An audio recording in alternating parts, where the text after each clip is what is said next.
Hello, ladies and gentlemen, and welcome back to the Steel City Sports Report, where we talk everything Steelers, Penguins, and Pirates. I am your host, Pregame, and happy opening day and happy Paul Skenes Day to all baseball and Pirates fans out there. We are live this late afternoon. The Pittsburgh Pirates about to take on the Miami Marlins here in a matter of 15 minutes or so. The pregame anthems just finished up. Pregame introductions for players on both teams also wrapping up. Excited to get going on in this one and exciting for a brand new season of Pirates baseball. Hey, we may, end up doing the same thing like we've done in the past half decade now, where it's, just under 500 year, your third or fourth, maybe even last, who knows, in the NL Central Division. But you know what? We're going to have fun when you get to watch a generational talent like Paul Skenes.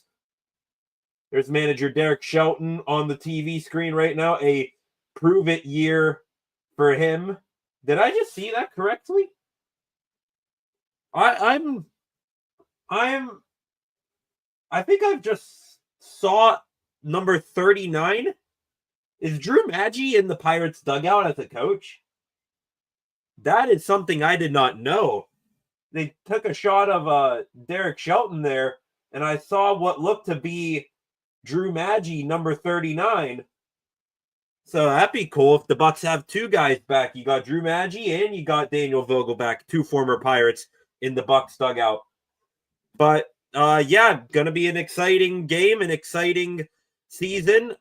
Looking here, Pirates made official. They officially posted their opening day roster on their X today. Players, G1 Bay, Joey Bart, O'Neal Cruz, Adam Frazier, Nick Gonzalez, Key Brian Hayes, Isaiah Kiner-Falefa, Andrew McCutchen, Tommy Pham, Brian Reynolds, Endy Rodriguez, Jack Sawinski, and Jared Triolo. Your pitchers, David Bednar, Ryan Borucki, Bailey Falter, Caleb Ferguson, Andrew Heaney, Colin Holderman, Mitch Keller, Justin Lawrence, Tim Meza, Carmen Majinski, Dennis Santana, Paul Skenes, and Joey Wentz. And, of course, this roster missing two guys on IL in right-handed starting pitcher Jared Jones. He was placed on the 15-day IL with his UCL sprain. Thank God it isn't Tommy John like we all feared for the past week. So he starts off the season on the 15-day IL. And then you also have first baseman Spencer Horwitz with his right wrist injury that he had surgery on early in spring training. He will start the year on the 10-day IL. Other roster moves that the Bucks made heading in to today's game, Ryan Borucki re-added to the 40-man roster. He starts the year on the big league club. And also right-handed relief pitcher Peter Strzelecki was designated for assignment. And also right-handed pitcher Hunter Stratton was sent down to AAA Indianapolis. And how about this? A very tying both worlds together, ladies and gentlemen, legendary NFL quarterback and former University of Pittsburgh quarterback Dan Marino tying together Miami and Pittsburgh. He is throwing out the first pitch here tonight. And that is a strike there from the Hall of Famer Dan Marino. Real quick, going to get into the starting lineups for both teams here, which you can see at the bottom of my screen now. Leading off, playing right field today is Tommy Pham. Bit of, not really a surprise that Tommy Pham is leading off. He led off for most of his spring training appearances. You wondered whether he was going to maybe hit there. He was either going to hit in the leadoff spot like he did last year with the I think Chicago White Sox and maybe the two other teams that he bounced around with, or he was going to be near the back of the lineup. So Tommy Pham, new left fielder, he bats first today, right-handed hitter. The guy he bumped from left field, Brian Reynolds, back in his usual spot in the 2-hole, switch hitter. Number 3, all outfielders to begin the Bucs lineup, and that is O'Neal Cruz getting his first opening day start out there in center field. Exciting. Very excited to see a full year of him out there in center field where, he can just let his athleticism take over. He doesn't have all of the pressure and focus of being an everyday MLB shortstop. He can just be an athlete out there in center field, and then he can focus more on the hitting. Really looking forward to him possibly having a 30-30, maybe even 40-40 season if he can do it. Batting in the 4th hole, a guy who was I don't think he was on the team this time last year. I think it was a couple of weeks into the season that he joined the team. That is catcher Joey Bart, who, after coming over from the San Francisco Giants last season, former number 2 overall pick, he bats in the 4-hole, looking to continue the success that he found in Pittsburgh. In the 5-hole, a name everybody knows and everybody loves, and the Bucs designated hitter, Andrew McCutchen, back with the team, batting in the 5-hole. He will probably be bouncing up and down the lineup as the season goes along, whether it be, batting, maybe even leadoff. We've seen him possibly be able to do that as a guy who, gets a lot of walks and gets on base, or he's going to bat, somewhere between the 4 and the 6 hole in the lineup. Batting 6th here today, you have Nick Gonzalez, second baseman, looking for him to continue to improve with the bat. Was really, one of the Bucs' better hitters at certain parts of last season. You're hoping he can be more consistent in that department. Batting 7th, playing first base, and I love this move, Endy Rodriguez, the switch hitter who missed all of last season, made the team out of spring training, mainly as the backup catcher when Joey Bart is out of the lineup. But he starts off the season at his secondary position at first base. We only saw him, I think, one time at first base this spring training, and he gets the opening day nod there over Jared Triolo and another veteran in Adam Frazier. But I like it. Swinging the hot bat, beat out Henry Davis to make the opening day roster behind Joey Bart, and now he's in the lineup at first base.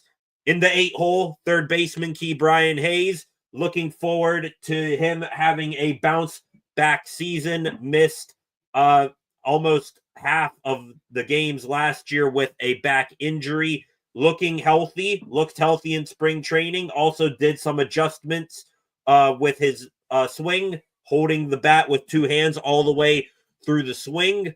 So hopefully he's going to be putting the ball in play. Not expecting him to be a power hitter. Just play gap to gap, get on base, and just do whatever you can to keep your back healthy throughout the year, because his glove is worth more than his bat to keep him in the lineup.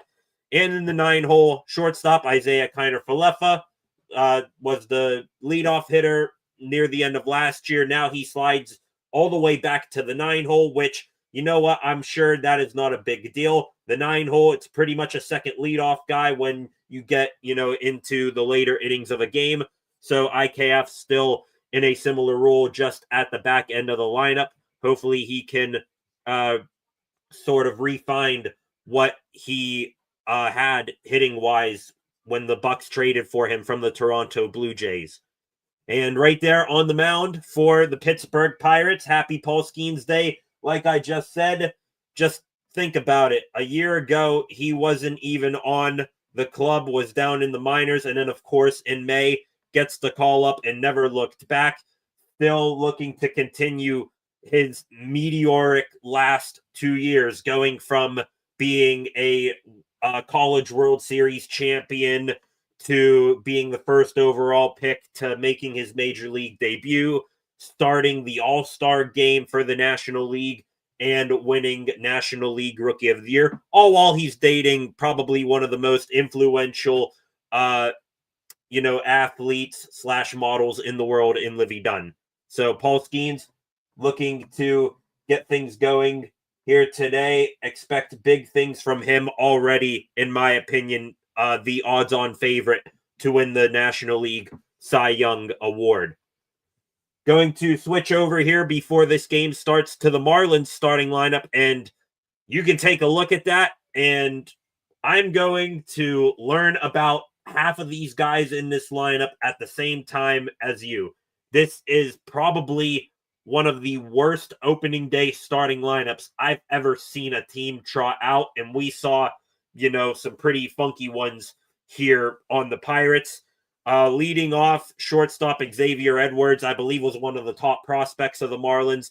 Now he's in the starting opening day lineup as their shortstop. Batting second, left fielder Kyle Stowers. Only know him from, I believe it was the trade that sent someone to the Baltimore Orioles. He was a former Orioles outfielder, but really got pushed out because the Orioles are stacked in the outfield. Third designated hitter Jonah Bride. Know him from his time as an Athletic, but now he is in baseball hell, which is the Miami Marlins. First baseman Matt Mervis. Name is familiar to me. I think he was a former prospect with the Cubs, and now he is down in Miami as well. Batting fifth, second baseman Otto Lopez. Know the name, don't know much about him. Batting sixth, right fielder Griffin Conine. Again, another name that sounds familiar, but I don't know much about him. Batting seventh, center fielder Derek Hill. Don't really know much about him. Third baseman Graham Pauley, batting eighth. Did not know that guy existed before today, and now he's the opening day third baseman for the Marlins. That tells you enough about their situation.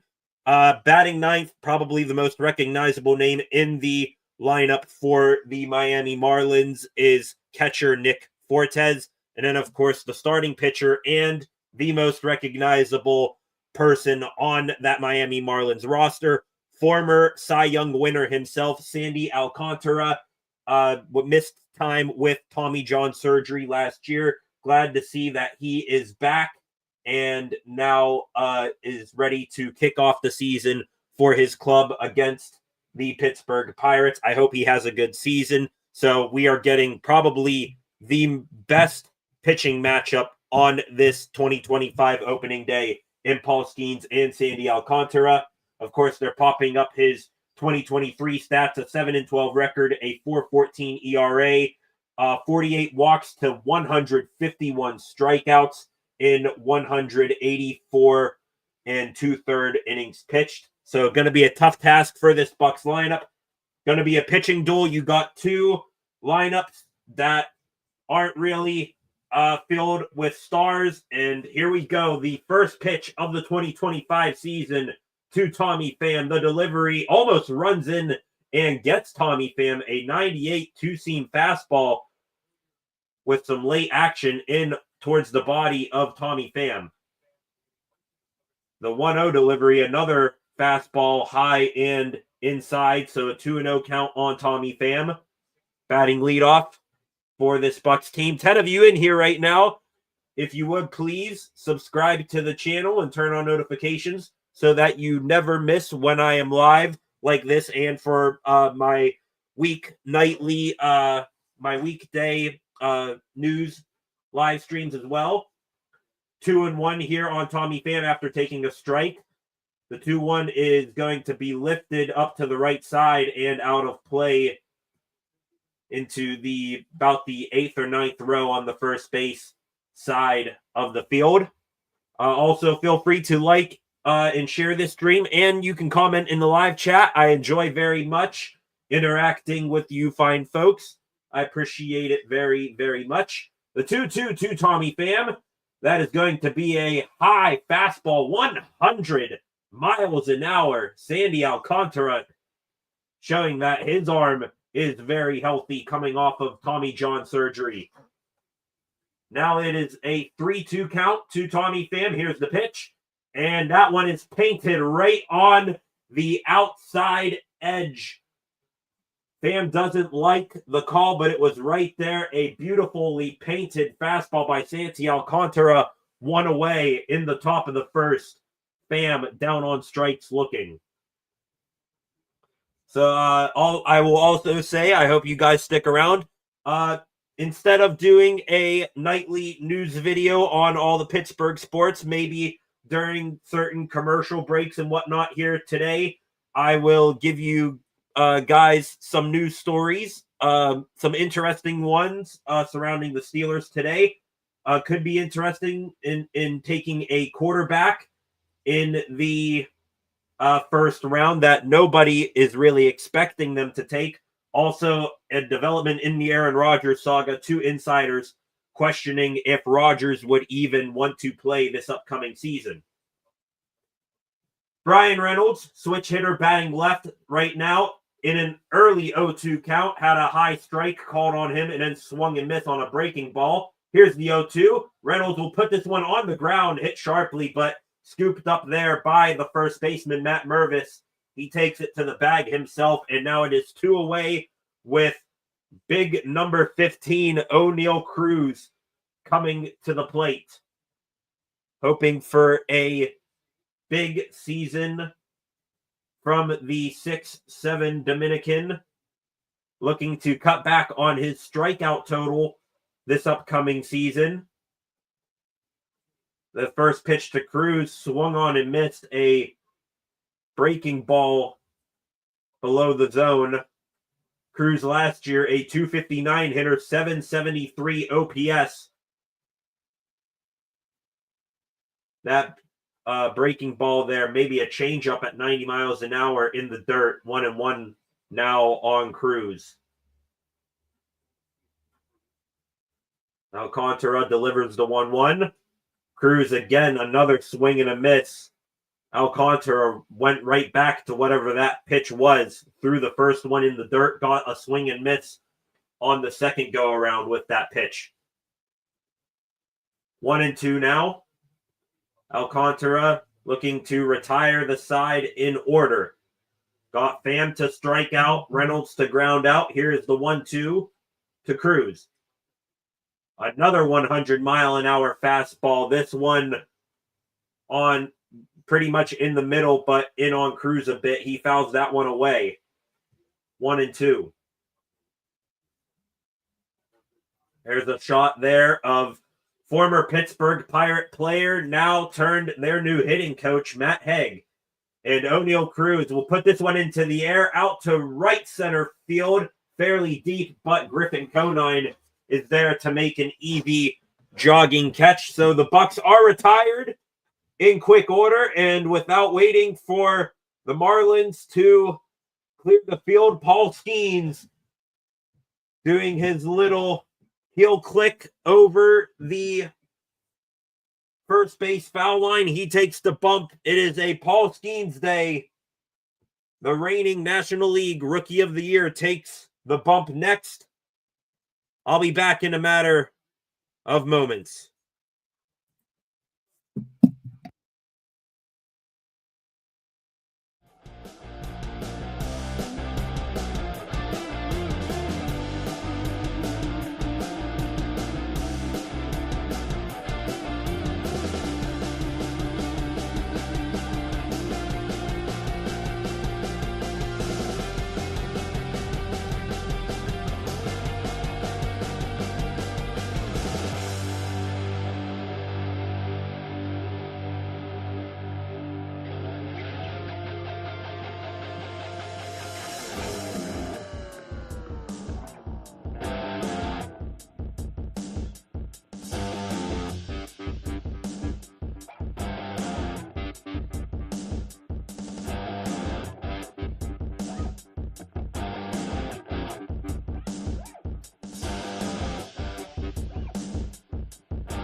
And we are back, ladies and gentlemen. Paul Skenes on the bump. Xavier Edwards steps into the left-handed batter's box. Paul Skenes' first pitch of 2025 is right there on the edge of the strike zone for strike number one.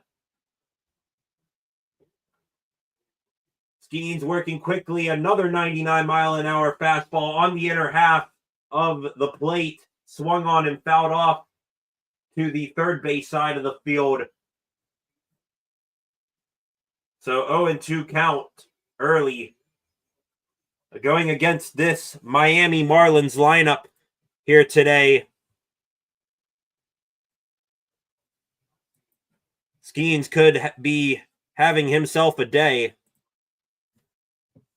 The 0-2 from Skenes. A 99-mile-an-hour fastball at the top of the zone, down the middle top of the zone. That one is fouled off by Xavier Edwards. Skenes on attack mode like he's shown a lot in the past. The 0-2 here from Skenes again. 90-mile-an-hour pitch on the outer half of the plate. Edwards got a piece of it again. Skenes just looking to wear this hitter down. A in the comment here, need you right now, brother. MLB app won't work. Thank God I found you. Hey, no worries. Glad to have the company here. Feel free to keep commenting. I love interacting with you folks. The 0-2 again from Paul Skenes. A 98-mile-an-hour fastball again at the top of the zone. And again, Xavier Edwards fouls it off. So he is hanging in there against Skenes is Edwards. The sixth pitch of this at-bat, and we're still in an 0-2 count. Skenes, another high fastball. This one more on the outer edge of the plate. Doesn't get the call. It was a tiny bit high, so good eye there by the umpire. A little bit of an inconsistency. That is where Sandy Alcantara got a strike call for Brian Reynolds. Didn't give Skenes that call. 99-mile-an-hour fastball, top of the zone this time, in on the lefty Edwards. We're at a 2-2 count now.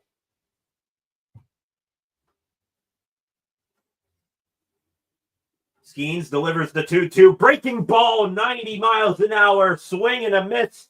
And there is the first of what hopefully will be many strikeouts on the season for the reigning National League Rookie of the Year, Paul Skenes. Looks like a bit of a two-seam, maybe even a sinker action there from Skenes. Has increased his pitch repertoire this offseason and through spring training. Now looking to put all of it together. 100-mile-an-hour fastball to begin the at-bat to former Baltimore Oriole turned now Miami Marlin Kyle Stowers. He fouls it off. The 0-1 pitch from Skenes. A swing and a miss. 95-mile-an-hour pitch there with a little bit of dip there from Skenes. I think that might have been the two-seamer right there. Got Stowers to swing right over top of it. So back-to-back hitters to begin this ball game. Skenes gets ahead on an 0-2 count. Skenes, his 0-2 pitch, 94-mile-an-hour. Not close there, down and away. Showing Joey Bart here, probably going to be Skenes' personal catcher all season long, just like how Yasmani Grandal was for Skenes when he came up early last season. Hopefully Bart will have more success with the bat than Grandal did. Stowers fouled off the 1-2. Here comes another 1-2 from Skenes. That 90-mile-an-hour pitch down and inside on the lefty Stowers. So now it is 2-2. 14th pitch of the first inning for Skenes coming up. And did he hold up? And no, he did not. A check swing Strikeout for Paul Skenes. Skenes with a little bit of a shaking of the head, like almost this is too easy. So the start we expected, ladies and gentlemen, Paul Skenes, 2 up, 2 down with 2 strikeouts, and now Jonah Bride steps up to the plate. Skenes, that slider there, 85 miles an hour off the plate, ball 1. Skenes gives the nod. Skenes also a pitcher who I think I rarely see him shake off whatever his catcher is telling him to throw. Gets a strike call there on the inner part of the plate on Jonah Bride. Bride last year, an impressive 818 OPS. That ball in 2-1 now. Skenes now up to 17 pitches here in the first inning. As much as you like to see Skenes sitting up and sitting down guys with strikeouts, you'd like him to maybe get a couple of balls put in play, get that early ground out, keep your pitch count low. Gets another strike call there, 2-2. Here comes the 2-2 from Skenes. Right down the middle, 99 miles an hour, fouled off over towards the Bucks dugout by Bride.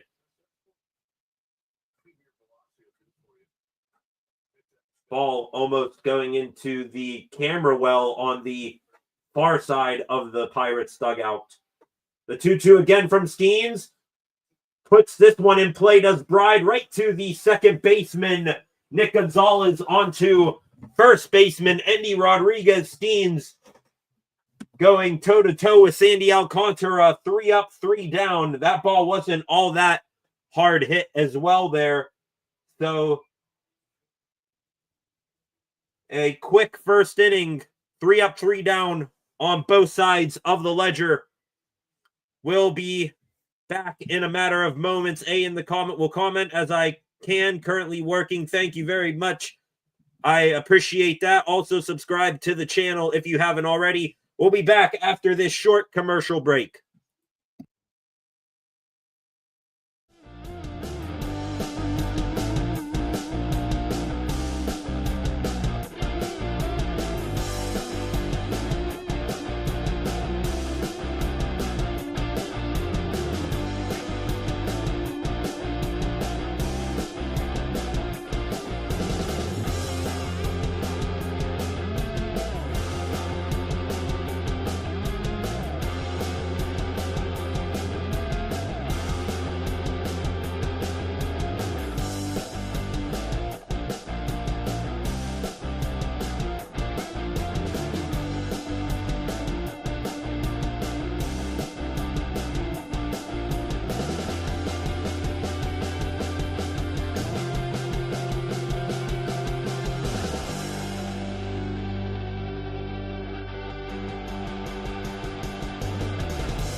Welcome back, ladies and gentlemen. The second inning about to begin momentarily. Got to update my scoreboard graphic banner here. There we go, top of the second. Going to try to keep up with that as much as I can. A first pitch ball on the ground on the first base. Joey Bart, 1 pitch, 1 out there. Didn't really get to see his hit. They are showing Jared Jones on the screen. Of course, Jones dealing with a UCL sprain in his elbow, will miss at least 6 to 8 weeks, as thankfully it is not Tommy John surgery, so just have him take his time. Bucks should be fine. They are very deep at pitching. Andrew McCutchen now quickly in an 0-2 count on a couple of called strikes. So Sandy Alcantara looking to work quickly here. Bart a one-pitch ground out. Now McCutchen in an 0-2 hole. The 0-2, Kutch gets a piece of that one, fouls it backhand out of play, 98 miles an hour on the up and outer part of the plate.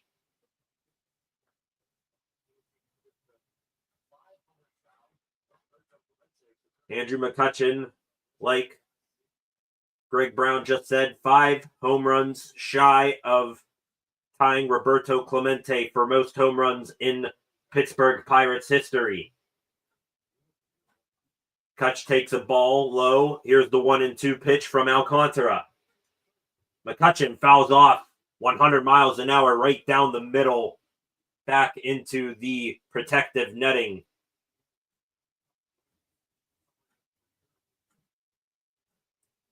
Alcantara working fast. Here's the pitch. McCutchen again getting a piece of that. That one was a 91 mile an hour breaking ball, quickly tailing off the plate. Kutch barely got a piece of it, but he stays alive. 1-2 still. Alcantara delivers. McCutchen chops this one to third. Slow roller. Pauly up with it and on to first. McCutchen chops out to third base. So back-to-back ground outs for the 4 and 5 hole hitters for the Pirates. And now up to bat is Nick Gonzalez, the only mustache man remaining on this Pirates team after Paul Skenes decided to grow out the full beard this offseason. But Gonzalez, a very retro-looking mustache here. Gotta love it. Last year, 270, 709 with 709 OPS with 7 home runs. 1-1 count. Swung and miss on the first pitch. Took a ball on the second. Low and in. Alcantara delivers. 88. Up and in on Gonzalez a bit. So a 2-1 count now. Still looking for our first base runner of the ball game. Another swing and a miss from Gonzalez. 88. That pitch ended up in the middle of the zone, but had enough movement to get Gonzalez to whiff on it. 2-2 now with 2 outs. Alcantara. Here's the pitch. Swung on and missed. A breaking ball, 89 down and away. Gets Gonzalez to chase. So the Pirates, for the second inning in a row, go down 1-2-3. Let's go to the comments real quick. Freight Train, welcome Freight Train. MLB app not working, on vacation in Mexico. Hope you're having a good vacation there, Freight Train. So I'm glad I found a Yinzer doing a play-by-play on YouTube. Appreciate that very much, Freight Train. If you would please subscribe to the channel, I appreciate it very much. Appreciate you all here.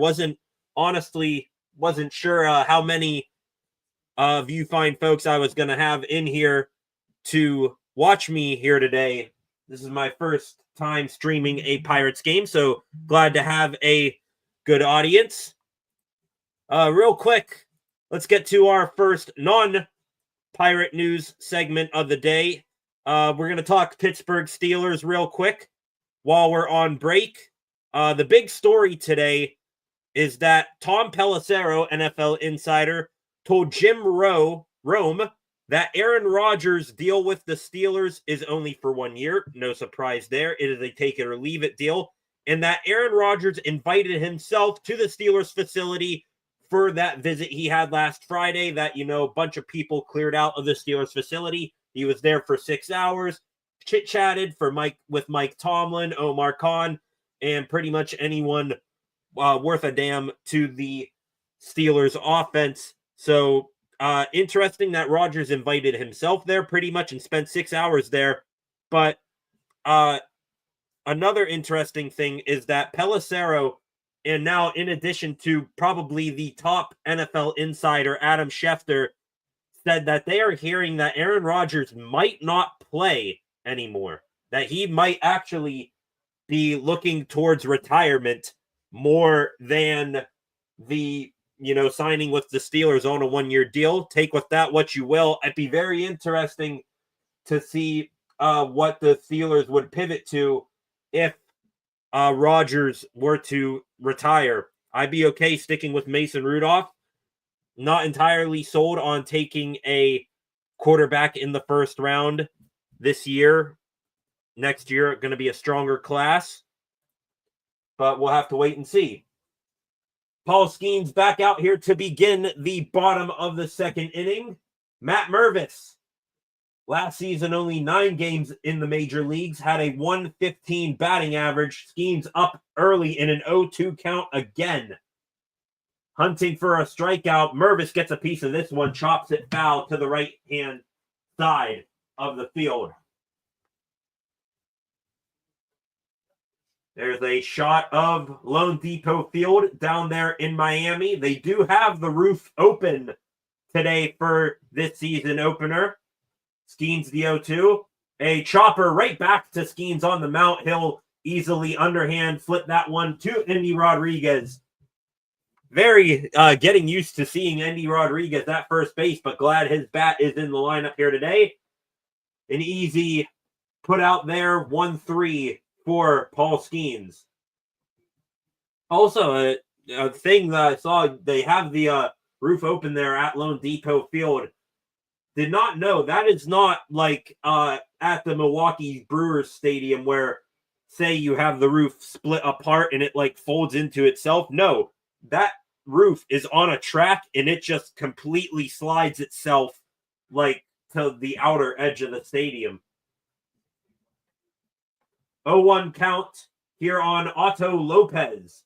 And now it turns to an 0-2 count. A fastball fouled back into the netting. So Paul Skenes, a common theme among most of his at-bats he's going against, getting up early. 0-2 count here on Otto Lopez. Breaking ball, sweeping slider. 86 mile an hour, not close. Lopez with the Marlins last year, played in 117 games, a 270 average hitter, just 10 points under a 700 OPS. Swing and a miss there from Paul Skenes. 94 miles an hour in the dirt. Otto Lopez didn't even bother to try to run to first base. So Skenes, his third K of the day.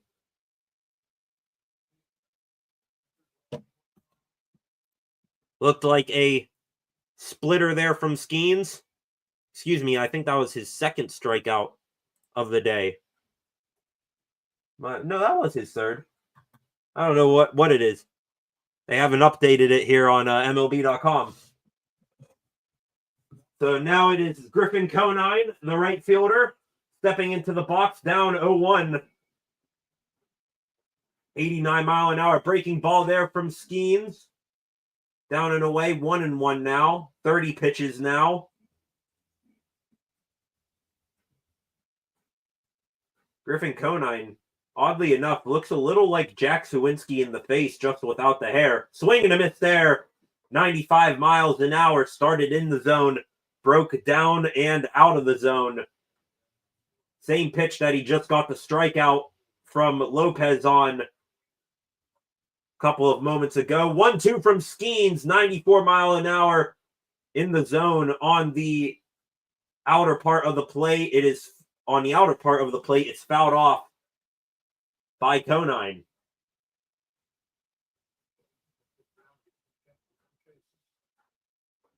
Skenes now, pitch clock at 3 seconds, begins his windup and delivers. Swing and a miss. Not even fair. 98 miles an hour on the up and outer corner of the strike zone. Skenes wheeling and dealing right now. So another 3 up, 3 down inning. Alcantara and Skenes absolutely dealing right now like we expected. Let's go to the comments real quick. Craft Trains right there. MLB app isn't working. Other ways to stream aren't working. I'm in Minnesota. This is how I'm riding with the game today. Thank you, sir. Let's go, Bucks. Absolutely. Thank you very much. Let's go, Bucks, indeed. And thank you very much for joining me here this late afternoon. I appreciate you all. Happy to be of assistance and service with the MLB app not working. Hopefully it's, just the hustle and bustle of opening day. MLB fans trying to log on to the app, and, hopefully this is something MLB can fix for future purposes. Going on vacation in May, I'm definitely going to be needing the MLB app, MLB TV for that. So, Skenes pitch count 32. Yes, I do believe so. Around that mark, 32 pitches. Let me go here. Click on what Skenes is doing. See, I'm on this. Can't really pull up Skenes. He is up to 4 strikeouts. Is at 32 pitches right now. So 32 pitches through 2 innings. Alcantara, his pitch count is a bit lower than that. So like to see Skenes get more balls put in play here. Keep that pitch count down. A in the comments again. Brother, I'm on the Oregon coast. Haha, so glad to find this dude. Well, appreciate it very much. You joining me all the way from Oregon. You're one of my furthest distance-wise followers. I've had people on here from Tampa, Florida, and Texas, Minnesota, just like another viewer in the comments here. Yeah, all the way from Minnesota. So Oregon, yeah, by far the furthest a person has ever tuned in to my live stream here. Gonna fix my banner here in a second. Endy Rodriguez up to bat. Now in a 2-2 count, takes a strike. Backdoor breaking ball, it looked like, caught the edge of the strike zone there. Endy switch hitter batting left against the righty Alcantara. Here's the 2-2 Rodriguez. That fastball got away from Alcantara. 97 up and away, not close. So a full count here on Rodriguez. Alcantara, the windup, the pitch, and that one misses. 98 up and away again. So we have our first base runner of the day. Endy Rodriguez walks to start off the top of the third. That was Alcantara's 33rd pitch. And now up to bat, Brian Hayes. Glad to see Hayes back. Missed the ending of last year with his chronic back injuries that at this point he's been vocal saying that these back issues he's been dealing with over the past handful of years, it is something that isn't going to go away. It's just a matter of him dealing with it and keeping it as little of a nuisance as possible. Needed to use it right there to get away from that ball hitting him. 1-1 now. Ball runs in, almost clips Hayes. Another thing here, Hayes up to bat wearing the high socks today. Pretty rare you see Brian Hayes wearing the high socks, but here he is up to bat. Really started that near the back end of spring training this year. That last pitch was cut on, foul tipped by Hayes, couldn't be hung on to by the catcher Fortes. So here's the 1-2 with Endy Rodriguez on first. And that pitch is right there, 88 miles an hour on the inside part of the plate. Hayes goes down looking, and he knew it. So Alcantara with another strikeout, and now Isaiah Kiner-Falefa gets his first at-bat of the season. That pitch almost runs in and gets IKF. So Alcantara, on a couple of occasions here early in this ball game, has had fastballs that have had break back in towards the hitters. 1-0 now on IKF. The 1-0 is 96 at the top of the zone, fouled back and out of play, off to the right a little bit behind the Pirates dugout.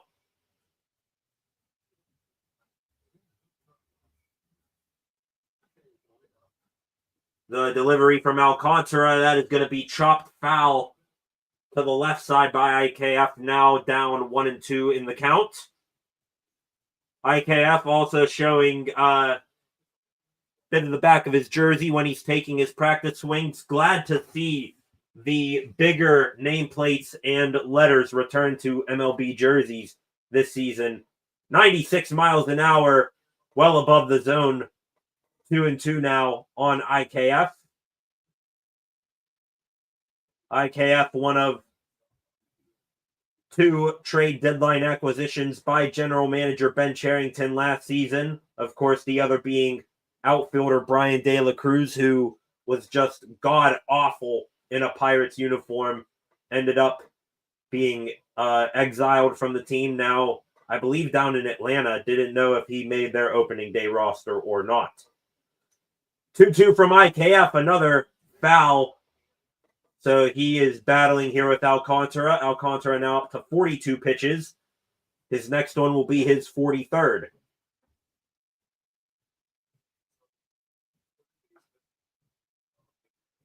Alcantara comes set from the stretch, delivers here. IKF, again a piece of it, chops this one towards the Marlins dugout. So staying alive here at 2-2, really making Alcantara work. Alcantara said something there to himself, wondering probably what he's got to do to get IKF to swing and miss right now. Here's the 2-2 again, and right there it is. IKF could only battle for so long, and you watched 98 middle in, almost in the same spot of the pitch Key Brian Hayes struck out looking on. So back-to-back strikeouts now for Alcantara after surrendering the walk to begin this inning. Back up to bat, Tommy Pham. 0-1 in the ball game. Struck out to begin the ball game. Takes an 0-1 strike at the bottom of the zone. Now a swing and a miss. 0-2 now. 87 miles an hour. Started in the middle. Broke just below the outer half of the zone. So Pham in an 0-2 count. Alcantara delivers. 99 down the middle, fouled off by Tommy Pham. Pham, 37 years old. Now I believe this is his 12th, if I'm correct, team in the MLB. Was with 3 teams last year. Alcantara delivers an absolutely painted fastball right on the outer edge of the strike zone. So Alcantara walks Endy Rodriguez, rebounds, strikes out Key Brian Hayes, Isaiah Kiner-Falefa, and Tommy Pham. I'm going to take a break real quick, be back after the commercial, get a drink of water. Stay right where you are.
Welcome back, ladies and gentlemen. As soon as we come back from commercial break, a first pitch double here for the Marlins.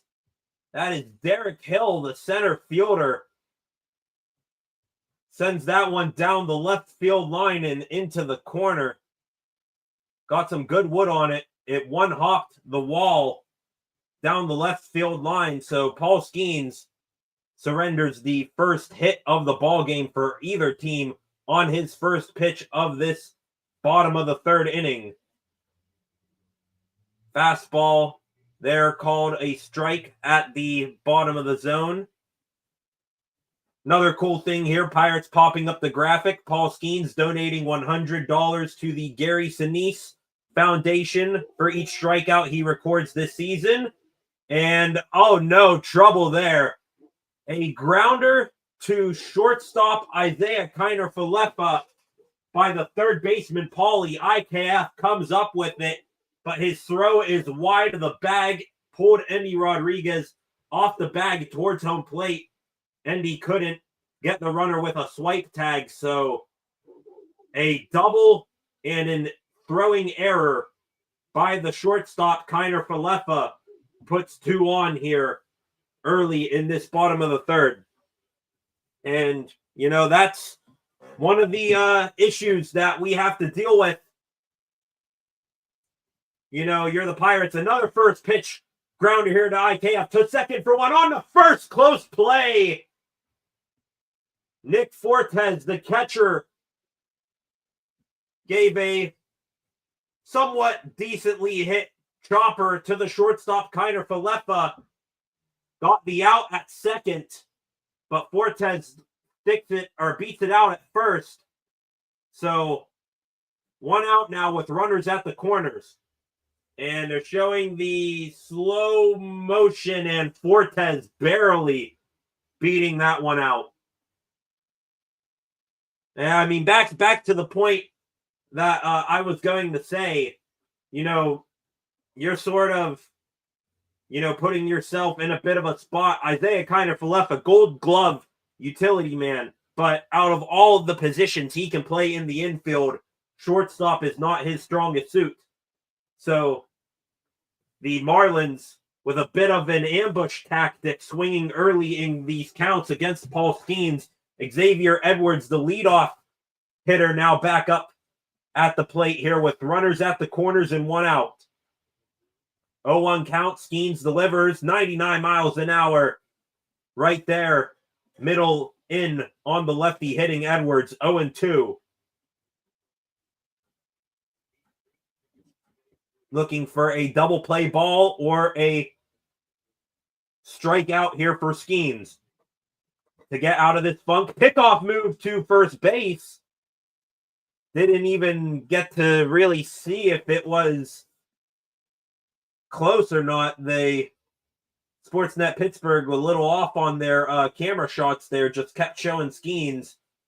And yeah, decent pickoff move. Wasn't really that close. Skenes just keeping the runner Fortes honest there at first base. Maybe looking to steal an out here. So be Skenes' 40th pitch of the ball game here. 0-2 to Edwards. Fastball, bit tempting, but up and out of the zone. 1-2 now. Let's go to the comment section real quick. Same music People's Pundit uses for his intros and breaks. Oh, awesome. I am a bit unfamiliar with that. Probably uses the same streaming software I'm using, StreamYard. So, no shock there. Hope you all have you all in here. If you're interested in football at all, I'm going to be having a big stream for the NFL draft coming up in April. Probably going to be live for night 1 and night 2, so I would appreciate it if you join me back here then. Looking forward to that stream and it hopefully being a big success for the channel. 1-2 pitch fouled off there by Edwards back towards the Pirates dugout. So now Skenes will step off the rubber here, looking to win this chess match with the shortstop for the Marlins. Skenes, another pickoff throw over towards Fortes. That one was a bit low. Endy Rodriguez had to pick it.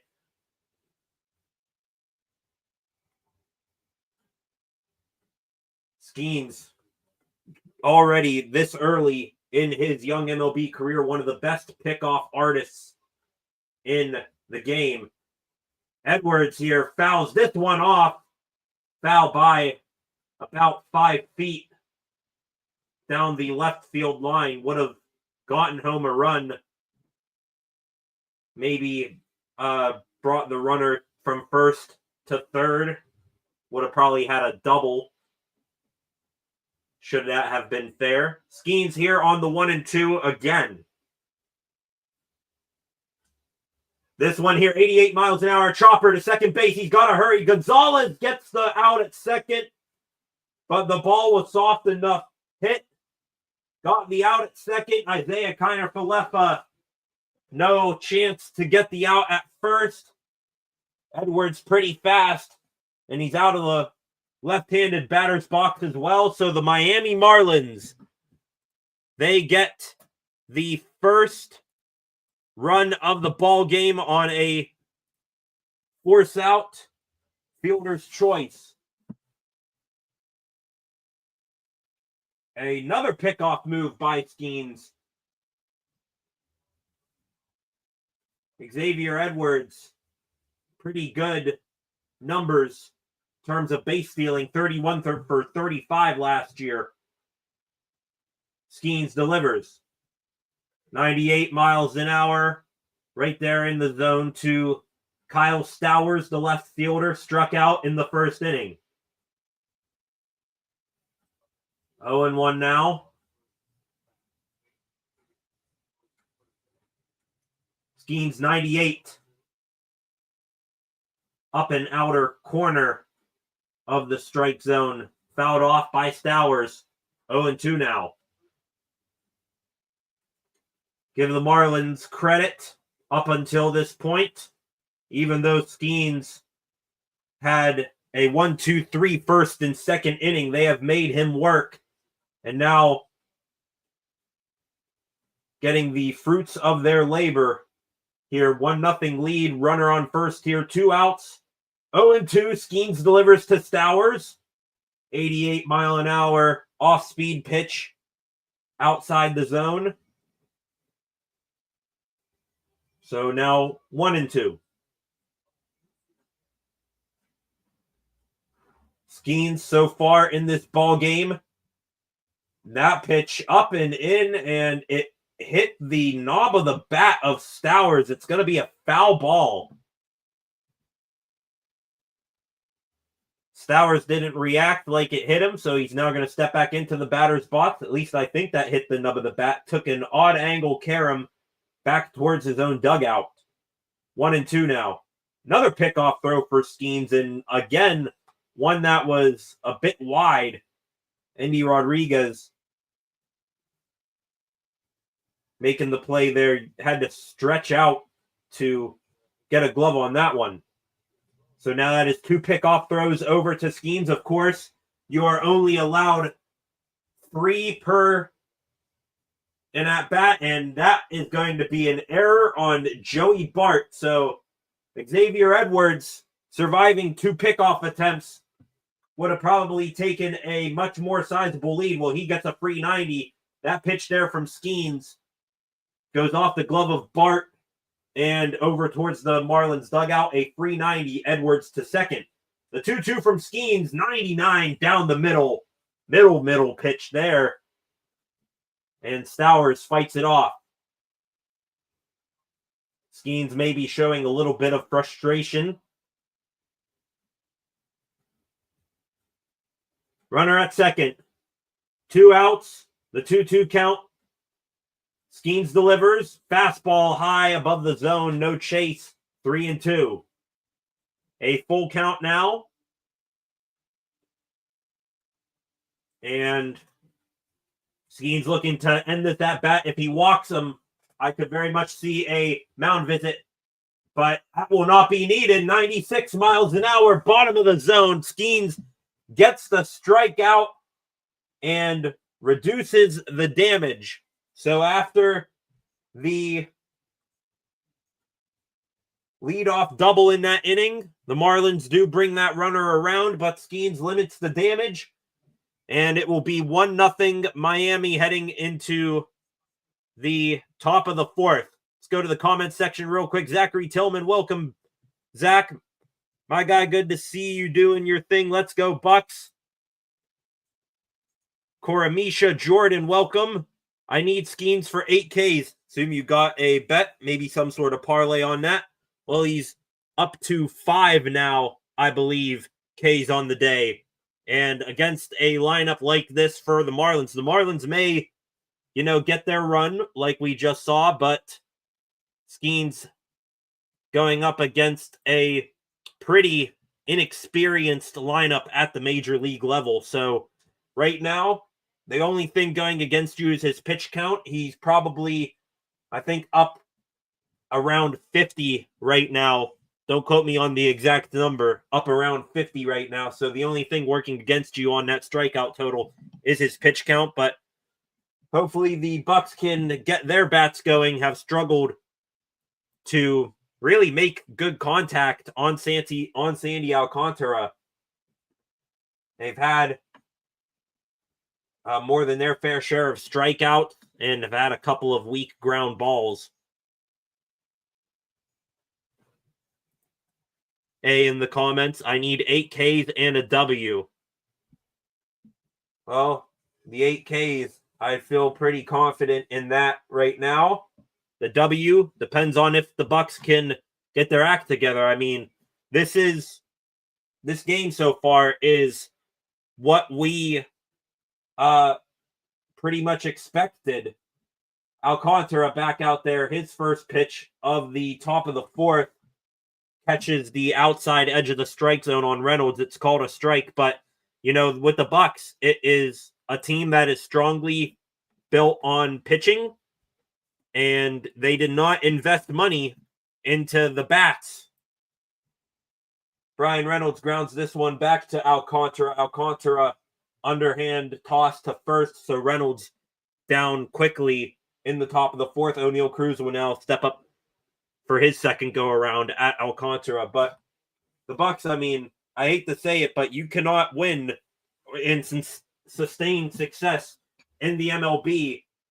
You have an elite starting rotation, but you got to give those guys run support.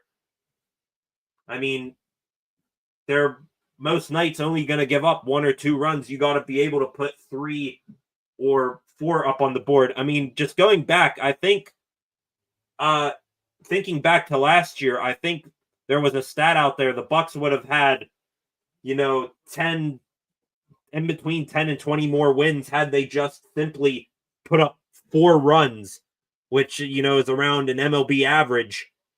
And they could have been near the top of the division, grabbed the wild card spot, been in the playoffs. But, your only hope is that you're not going to your only hope is that Matt Haig, if you're not going to, invest in the bats, hopefully Matt Haig, new hitting coach, came over from the Blue Jays organization. Hopefully he can get, the most out of what these batters have. O'Neal Cruz, I did not see what happened there. I think he got clipped by a pitch, or he walked. Anyways, O'Neal Cruz is on first now. Joey Bart in a 1-0 count now. Cruz did walk. Okay. So Cruz walked. Bart now back up to the plate. That pitch inside, 95 miles an hour, 2-0 now. So O'Neal Cruz is on base.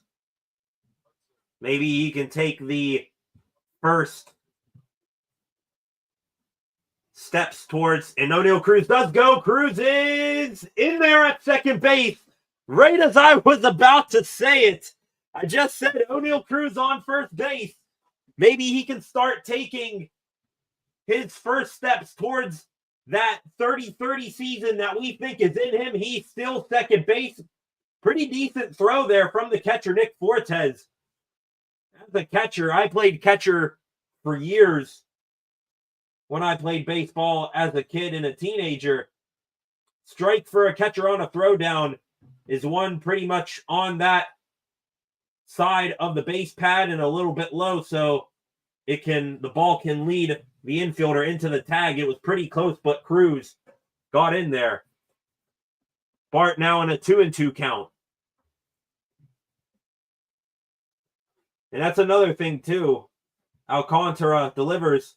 Bart grounds this one to third base. Paulie makes the throw to first. No advance for Cruz. He held. So Bart grounds out. Now 2 outs. Andrew McCutchen steps up to the plate. And that's another thing, too. If the Pirates aren't going to be a team that drives in runs, you got to be aggressive on the base pads, and you got to try to steal some runs. McCutchen now back up. He struck out in his first plate appearance. Some veteran versus veteran action right here. McCutchen takes the first ball of the at-bat, runs in. He had to turn away from that one. McCutchen takes a swing, and that one is absolutely belted, but it is fouled down the left field line. If that thing was fair, it was well gone into the concourse to the left of the left field foul pole.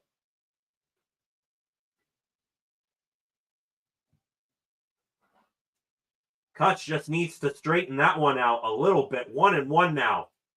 Fastball in again. Alcantara missing quite a bit here with his fastball on the inside part of the plate to these right-handed batters. Kutch now up 2-1 in this count. This one chopped up the middle, and it's going to be gloved there by the second baseman, Otto Lopez, on the first, and the Bucks will strand O'Neal Cruz at second base. Skenes takes the bump again. Let's catch up on some comments right here. Where did I leave off here? A bunch of you commented in here. I appreciate it very much. So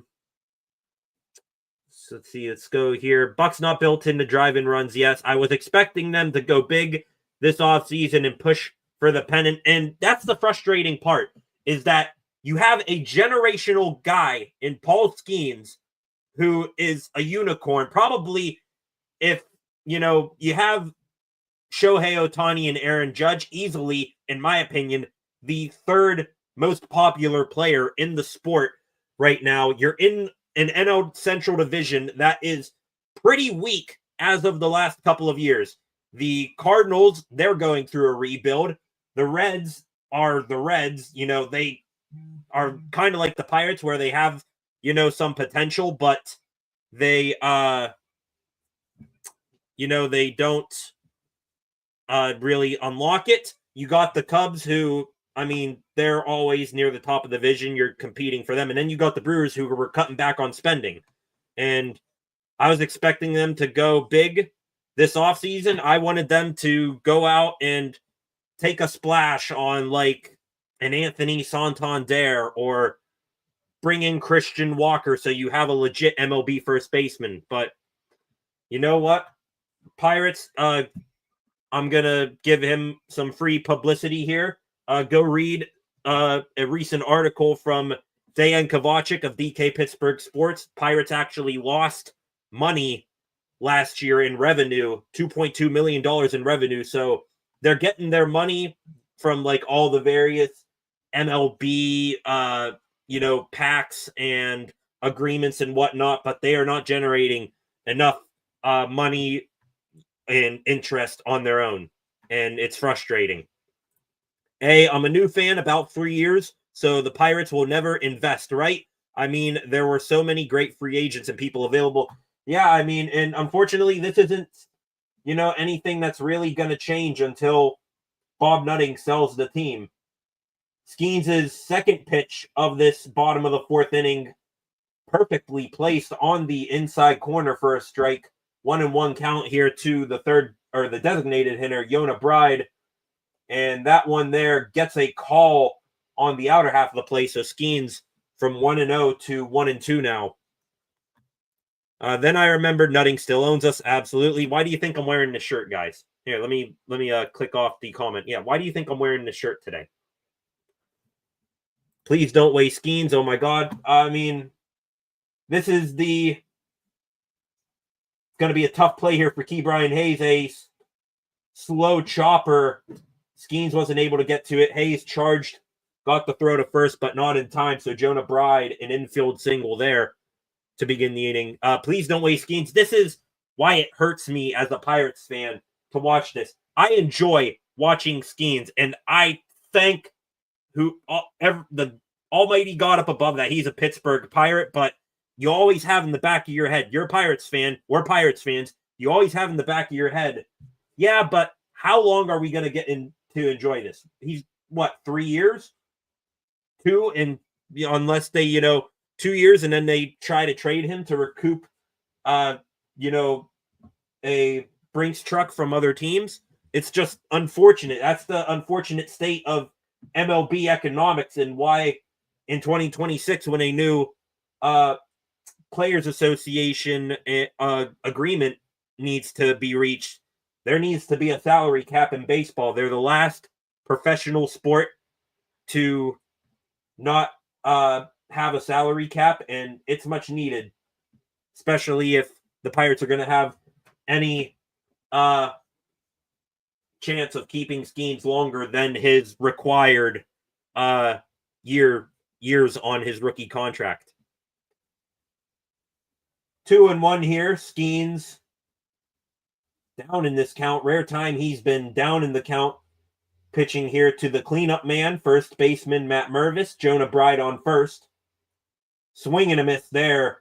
Good breaking ball. Got Mervis to swing over top of it. 2-2 now. No outs here in the bottom of the fourth. Let me update my score banner here. Bottom 4 now. Marlins up a run. The 2-2 from Skenes. Swung on and miss. Strikeout number 6. 97 miles an hour on the fastball, and Mervis swung through it. 1 down. Let's go, O'Neill. We need no errors. I mean, you kind of hope that the errors aren't an O'Neill thing and was just him playing shortstop thing. I think O'Neill Cruz, at his highest potential, he could be a Gold Glove center fielder and be a 30-30 hitter and base runner. Matthew Zito in the comments. Thank you, brother. Couldn't find any way to listen to the game. Go Bucks. F all subscriptions. Go Bucks. Absolutely. Thank you very much. Well, instead of subscribing to, the big networks, I'd appreciate it, and appreciate you if you would leave a subscribe on the channel. I believe when I started the live stream today, we were at 317 subscribers. Now we are up to 323. So I appreciate it very, very much. All of you who joined me here today for your various reasons that you said. By all means, subscribe to the channel. Turn on the notifications so that you know when I go live. I'll be live for, not sure how many Pirate games I will be live for this season, but if there's a big game, I think, just thinking right now, if I had to predict, unless there's some massive storyline tied into a game, probably the next time I will be live for a Pirates game will be next Friday for the home opener, which Bailey Falter, assuming the Pirates don't deviate from their current rotation, will be on the bump for the home opener against the New York Yankees. Go Nutting's wallet. That's hilarious. Okay, so it is Otto Lopez up to bat. A 3-2 count here. 1 out, runner on first. Lopez, hard grounder to Hayes at third base. On to second for 1. On to first. That is a twin-killing double play. Brian Hayes took that hot shot to the hot corner. handled it with ease like the Gold Glove third baseman he is. The Bucks turn 2 and strand that runner at first. A in the comments, I honestly don't think he will sell the team anytime soon unless he's losing generational wealth, but I think he's rolling in dough and couldn't care less about the team. That's exactly the truth. No lies detected there whatsoever. I think the reason why, the Bucks are losing a little bit of money, they're in debt. He's taking out loans to try to, pay off the debt. But like I said, Nutting's rolling in dough, and he's not going to invest his own personal money into the team, unlike, I believe it's Steve Cohen, who is the owner of the Mets. Basically, all of Juan Soto's contract with the Mets this offseason came out of Cohen's wallet, and Nutting isn't going to, take a penny out of his. And I think, honestly, he's holding on to the team, and he's going to give it to his daughters one day. Take that with a grain of salt, though I haven't been a lifelong fan, but I am doing my best, though. You're honestly right. You 3 years in, you can be a fan all your life. Like me, you can be a fan for probably just last season, and we all would probably more or less have the same exact thoughts and opinions on this current state of the Pittsburgh Pirates. I'm a Miami Marlins fan. Chris G here. I'm a Miami Marlins fan, but we suck. Y'all better not lose this game. I assume you're tanking for the top draft pick. We know all about that. Pirates are the MLB kings of top 10 picks year in and year out. Sandy Alcantara back on the bump here for the top of the 5th. Nick Gonzalez leads off the inning for the Pirates. Fastball, or not a fastball, 87 miles an hour, just missed. But, I mean, Marlins fans here, you guys are looking rough. I mean, if I could, I would give you a bright feeling or, opinion here. You do got Sandy Alcantara, who is wheeling and dealing now, and he's going to fetch you a pretty penny when you guys trade him.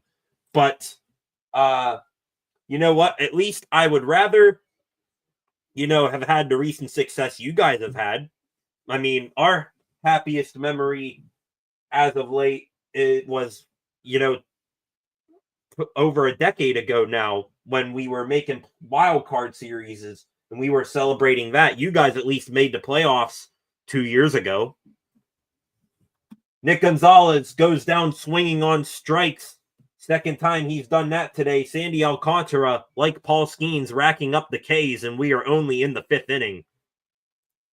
A in the comments again. In July, they play the Mariners. I get to go to Seattle and see my first game. Just can't figure out which day Skenes is starting. Hopefully they are nice fans because I'm going to be decked out in Bucko stuff. I hope you enjoy that game there, A. Skenes, in July, then I'm sure around that time you're going to be maybe seeing Jared Jones come back into the fix. Maybe you see a Thomas Harrington or Bubba Chandler get their big league call-ups. Not sure what the state of Johan Oviedo is. I believe he got placed on the 60-day IL, but you never know what his state could be then. So, I mean, the Bucks rotation, usually when someone gets added or taken out of the rotation, they will try their best to stay on schedule where a guy pitches every 5th day. So be my best guess, just watch when Skenes pitches. I hope he pitches for you in that series. It'd be poetic justice too. The year Skenes was drafted 2 years ago, the draft was in Seattle. Ken Griffey Jr. announced the first pick of the draft in that city. So Eddie Rodriguez just went down on strikes. So back-to-back strikeouts for Alcantara. The Bucks cannot touch him right now. And now Key Brian Hayes is in an 0-2 hole.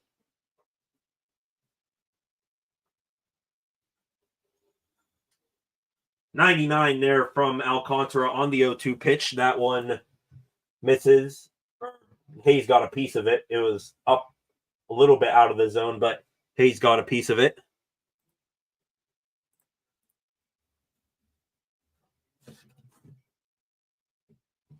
Hayes fouls it off again. Do a quick go through the Twitter here, see what's up. It's all Paul Skenes. My Twitter feed, all Paul Skenes right now. And that one is going to be knocked into right field, and the Bucks in the top of the 5th inning with 2 outs have their first hit of the season. Ke'Bryan Hayes, solid opposite field knock right over the second base position, and the Bucks got a runner on here. Yeah, the Marlins were shifting Hayes more towards the left side of the infield there, and Hayes knocked it right where Otto Lopez usually stands. So a base runner for Isaiah Kiner-Falefa. Ke'Bryan Hayes taking off for second base, and he is in there easily. Hayes got a fantastic jump on that. He pretty much, his foot hit the base in the slide as the throw was coming in. And that is a great sign, not only that the Bucks are running and stealing bases, but that is a fantastic sign for Ke'Bryan Hayes' health. He steals second base with ease, and even if, the throw beat him there, it was a bit high and outside, and the, I believe it was the second baseman, Lopez, couldn't hang on to it, so he would have been safe regardless. And now Alcantara puts another man on base, a 4-pitch walk to Isaiah Kiner-Falefa. And Tommy Pham will come up here with 2 on and 2 out in the top of the 5th.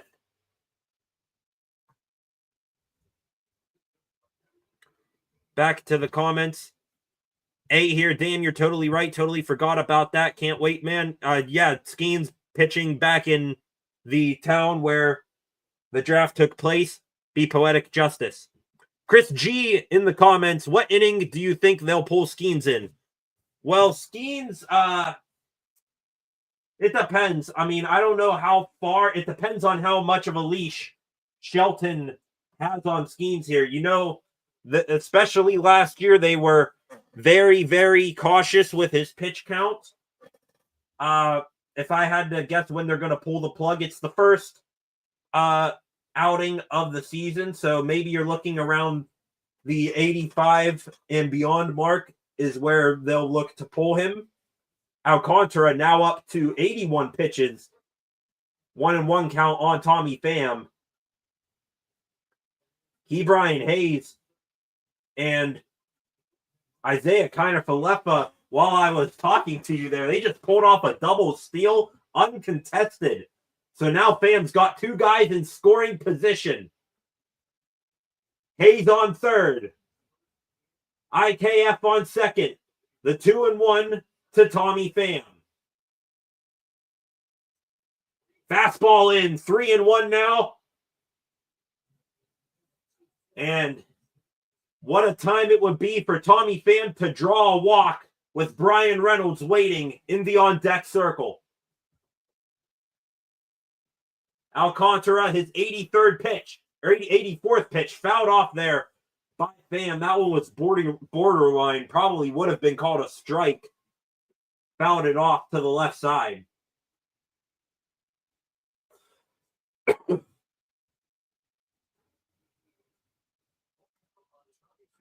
Full count on Tommy Pham. Fastball. Getting a piece of it. Pham stays 3-2. Already here in the top of the 5th inning. A big moment in this ball game. Runners on second and third, 2 outs. Here's the 3-2 again from Alcantara. Held up by Tommy Pham. Ball was a little bit above the zone. could have been, the way this umpire, he's been all right, but you never know. A bit of a pause there on all parties, but Tommy Pham walks. Bases are loaded for Bryan Reynolds. To the comments real quick. Really hope Key Bryan has a great career. I have an awesome autographed cards of his. That's awesome. That's a cool piece of memorabilia. Yeah, so in my room here, I got right here I got a whole entertainment center right here where my TV is. Got a whole shelf pretty much dedicated to Paul Skenes. Got some cards from him there. As for autograph memorabilia in this room, got an autographed Jack Ham, Pittsburgh Steelers photo right there.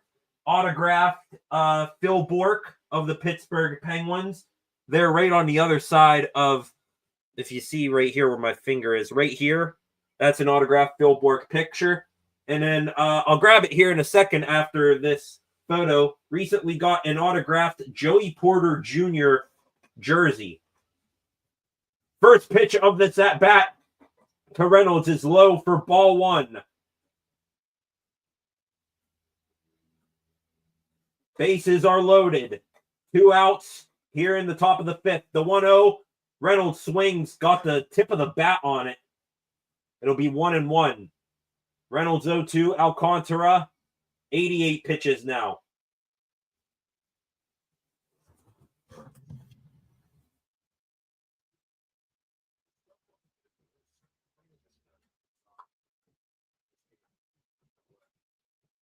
Alcantara delivers. Ball low. 89 miles an hour. Hayes on third. Isaiah Kiner-Falefa at second. Tommy Pham at first. A simple base hit should score 2 for Reynolds. Fastball outside. 3-1 now. Reynolds looking to have the ice in his veins. .361 batting average in his career with the bases loaded. Reynolds looking to improve that here. Fast, it's hit up the middle and through, a base hit. Bryan Reynolds delivers. Hayes scores. IKF comes around to score. Tommy Pham to third. And the Pirates have taken the lead on a 2-out, 2 RBI single by Bryan Reynolds. And that is going to be it for Sandy Alcantara. Reynolds gives the Bucks the lead, and that is the straw that breaks the camel's back. Alcantara, his afternoon is done. And now we will wait to see what pitcher comes on in relief. O'Neal Cruz due to come up. Bro, I will send you a Key Bryan Hayes auto for your hard work today. Hey, I'm not interested in that, man. I appreciate it. I appreciate the love. A subscription, is a good enough there. I appreciate it very much. I appreciate you being here all day, but hang on to, the autograph. It's earned. You earned it. I'm going to go about getting mine on my own. I appreciate it. Matthew Zito, go Bucks, go. Let's go. Let's effing go, boys. Bryan Reynolds chases Sandy Alcantara, and real quick while we're on the break, give me 1 second here. This is the recent Joey Porter Jr. autographed jersey I just got recently. Trying to get the lighting. There's the autograph there. So hoping for a bounce back season for Porter. Had a bit of a sophomore slump, but still though, a lot of great Pittsburgh Steelers history behind the name Porter. And speaking of, said I was going to do this, haven't really done it as much as I could have. Right now we're going to go real quick to a bit of a news break here for let me go here. I got it bookmarked. Going to a bit of a news break here for the other Pittsburgh sports teams. Another interesting Piece of news here. Colin Cowherd. Now, I think Cowherd's pretty crazy and doesn't know what he's talking about half the time. Said that the Steelers like Alabama quarterback Jalen Milroe. Milroe probably on my projections the fourth best quarterback in this draft class. He says that the Steelers could be taking him in the first round. That's what he's hearing from a league executive. I don't believe it. As much as I like Milroe and would be happy for him to be a Steeler, I don't think he can be taken in the first round. You're looking defensive line in the first round. O'Neal Cruz up to bat here. Took a strike, 0-1 here. 2 outs, runners at the corners here, looking to extend the lead for the Bucks. 1-1, that ball misses. Luke Backer replaces Sandy Alcantara, right-handed pitcher. Backer's pitch, low, 85 mile an hour below the zone, 2-1 now. I also forgot another piece of signed memorabilia I have. Right up here on the top of the entertainment center here, I got also around the same time of the Joey Porter Jr. jersey, I also got an Alex Highsmith signed Steelers helmet. Have to see maybe if I can bring that down. It's a pretty decently sized case that it's in. Swing and a miss there from O'Neal Cruz. Actually had so much torque on that swing, his helmet popped off. So now it's a 2-2 count.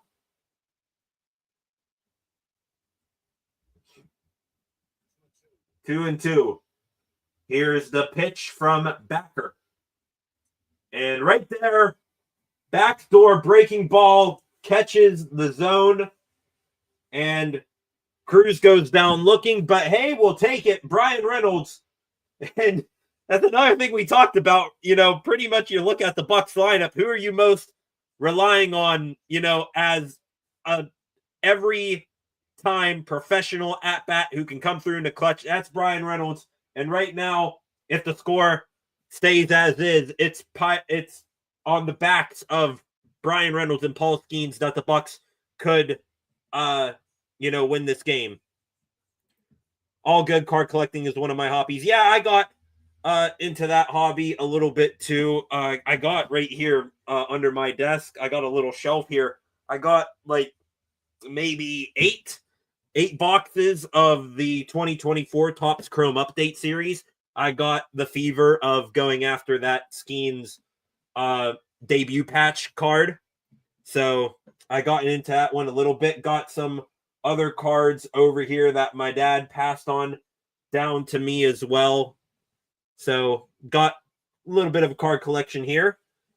Damn over Jackson Dart. No, I did not say I would take Jalen Milroe over Jackson Dart. Jackson Dart, if the Steelers don't sign Aaron Rodgers, if Rodgers rides off into the sunset, into retirement, I'd be okay with, as much as I want the Steelers to stick with their plan of, if you sign Rodgers, just go through the year with him and then go get Arch Manning or Drew Aller, maybe not really high on Nico Iamaleava in next year's draft. But, you know, if Rodgers isn't a Steeler, I'd be okay with the Steelers trading back, getting that second round pick back that you traded away for DK Metcalf, taking Jackson Dart either in the late first or early second. I'd be okay with that. But no, I right now, my quarterback rankings, I have Cam Ward above them all. Shedeur Sanders, a distant second. Jackson Dart, a close third behind Shedeur Sanders. And then Jalen Milroe as my fourth. Oh, I meant Colin. Haha, you didn't say that. I mean, yeah, well, I think Cowherd's just getting that simply because, oh, my goodness. Oh, disaster. Skenes, I think he had a 1-1 count on Griffin Conine, the right fielder. Ball was a grounder to Endy Rodriguez at first base. He pooched it. Let me see what happened here. Ball was right. Holy hell. That is as routine of a ground ball as Endy Rodriguez is going to get. He took maybe like a little shuffle step to his right, went down to a knee, ball hit him right in the palm of the glove and somehow kicked it, I think, all the way over into foul territory. Got the toss to Skenes at first, but runner on first now, and that is the kind of unforced errors that you cannot afford. But back to your comment here, I mean, Colin, I think he's just getting that simply off the fact that the Steelers met with Jalen Milroe at the Senior Bowl. They met with him at the Combine, and then they took him out to dinner before his pro day earlier this week. So I wouldn't,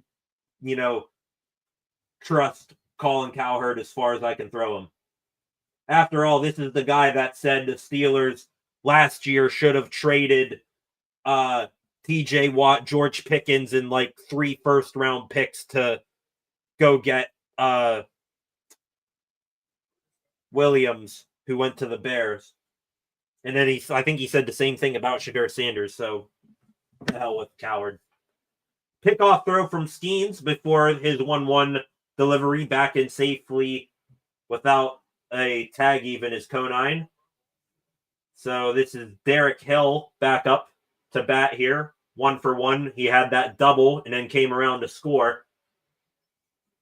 This one is popped up to the right side of the infield. Easy grab there by Nick Gonzalez. So the Pirates get the first out there. Is now the bottom of the 5th, fixing my banner there.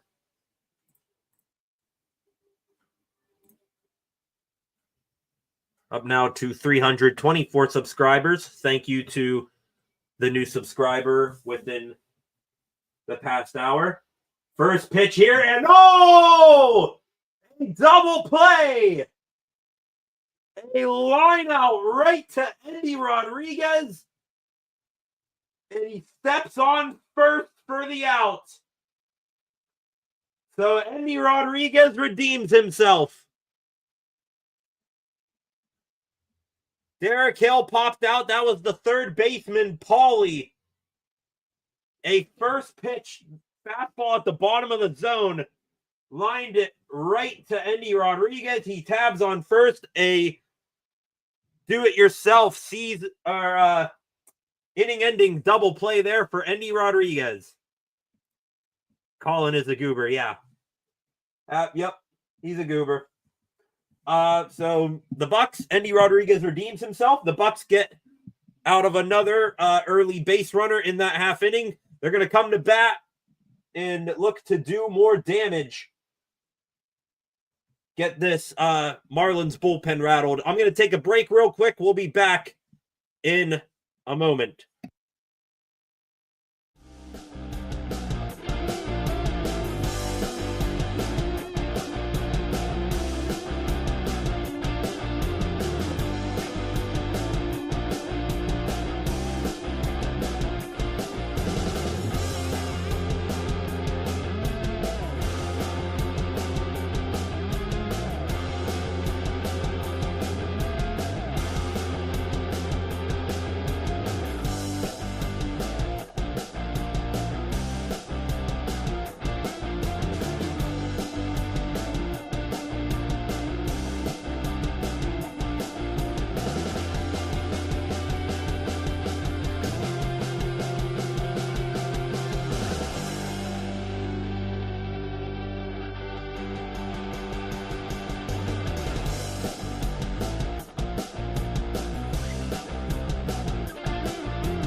All right, we are back.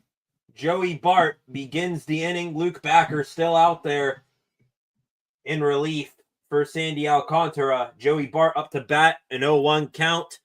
A in the comment, thank you. Thank you, Andy. A little bit of a Pittsburgh slang on that you, even when you type it out. 1-1 now on Joey Bart. Bart today batting in the cleanup. 0 for 2. Fastball swung under it, maybe a tad bit late on it. 94 at the top of the zone. It is 2 groundouts today for Bart. Breaking ball not close in the dirt to the outside of the plate. 2-2 now. And that crowd has gotten really quiet in Miami. Sandy Alcantara looked like he was cruising. Oh, and Joey Bart gets beamed. And finally, after all of these pitches have gone inside on the Bucs right-handed hitters, Bart wears that one. It was an off-speed pitch, no intention, 85 mile an hour, just a bad release. Actually hit him about right here on his back, right next to the number 1 of his number 14. So, Bart on base. McCutchen, fastball at 93 miles an hour high. Kutch also 0 for 2, like Bart, 2 groundouts in this contest. And, just like similar to Ke'Bryan Hayes for Andrew McCutchen, you're hoping a fully healthy season for him. Has missed portions of each of the last 2 seasons. Now 37 years old. Wondering if this is going to be his final year. Said on a podcast, the Foul Territory podcast, during spring training, that depending on how well he feels, he might have 2 years, 1 or 2 more years left in him. And you know what? As much as, we want the Bucs to get back to the playoffs for our sake, for the fans, we would love to see Andrew McCutchen back in one more Bucktober. Swings through the 3-1 pitch. It's now a full count on McCutchen with no outs in the top of the 6th, and Joey Bart, the catcher, on first base. Backer steps off the rubber there. This will be his 16th pitch coming to McCutchen. And McCutchen gets a piece of this one. It's going to get out of play back behind home plate.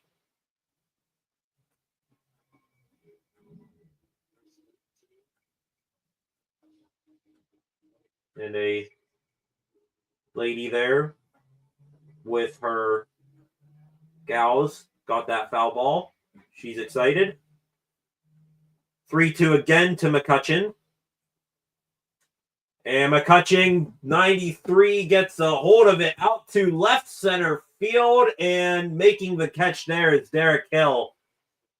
Probably about 10 to 15 feet in front of the warning track. He makes that catch, so McCutchen flies out, and Nick Gonzalez will step back up to the plate.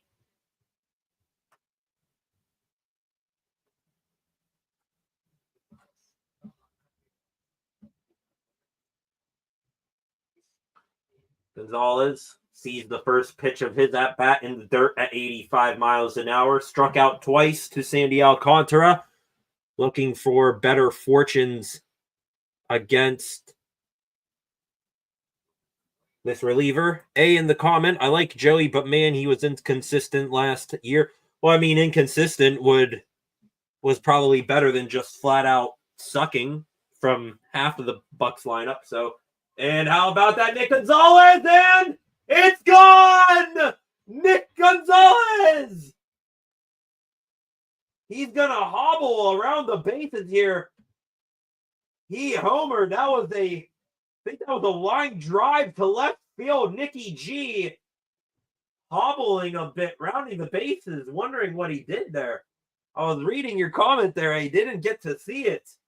But Nick Gonzalez has doubled the Bucs score. It's 4-1 now.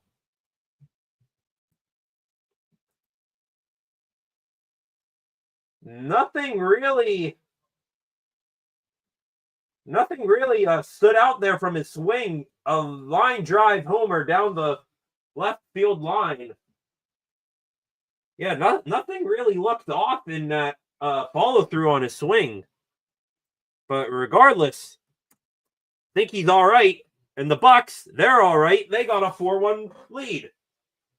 Matt Haig going and checking in on Gonzalez. And just like that, Endy Rodriguez, hello, goodbye, goes down on 3 pitches with a strikeout looking. Yeah, Gonzalez, and right there, what happened?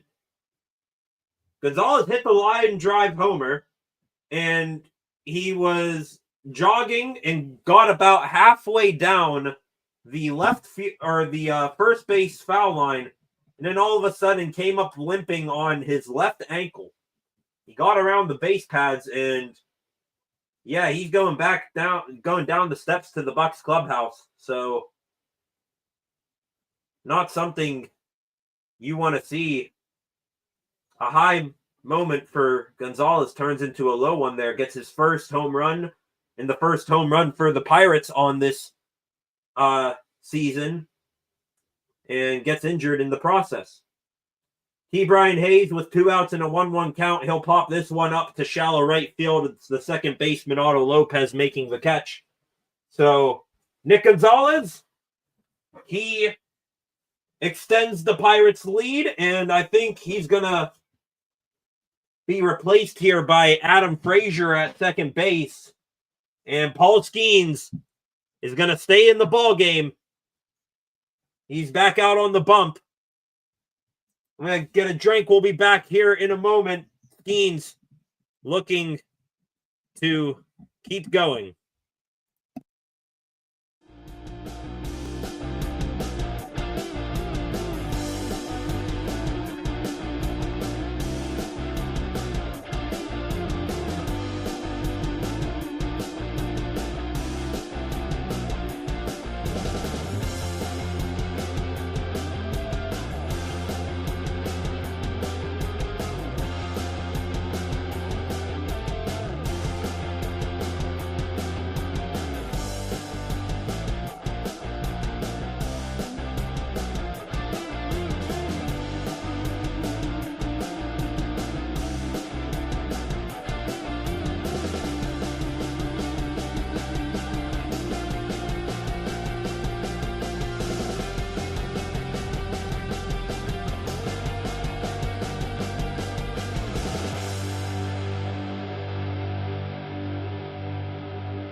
There you go. Trying to get the music off there. There we go.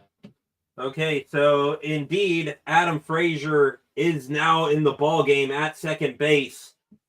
So Nick Gonzalez, his day is done after limping on that home run he hit.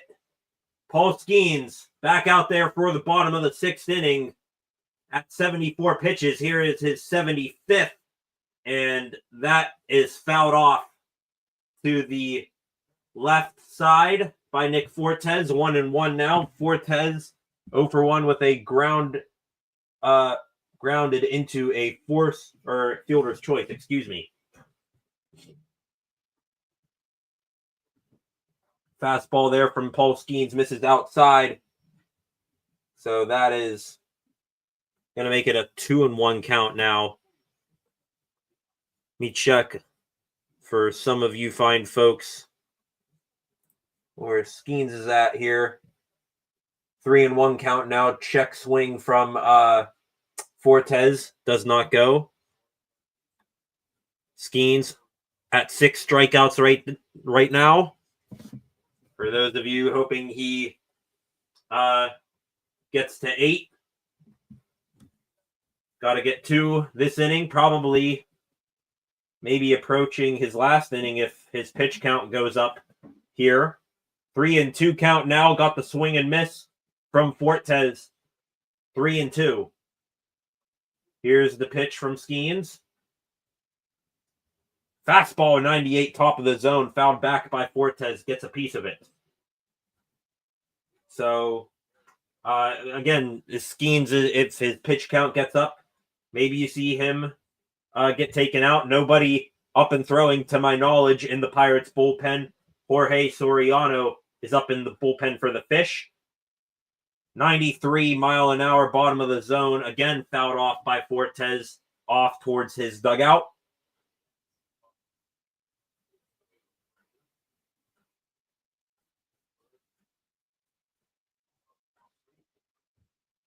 Oh and 1 now. Or, excuse me, 3-2. Swing and a miss. There's number 7 for Paul Skenes. Got the swing and miss from Fortes. So he is 1 strikeout away from those 8 Ks that you, Corey Misha, I believe it was UA or Matthew, I forget who it is, who also needs 8 strikeouts. Skenes is 1 away now, and up to bat, top of the order, left hitting shortstop Xavier Edwards, who's 0 for 2 on the day. Launched the cannons, reacting to Gonzalez's home run. Let's go, Skenes. 92 mile an hour pitch off the plate. 2-0 count now. Skenes up to 83, going to be throwing pitch number Antonio Brown now to the plate. Fouled away by Edwards.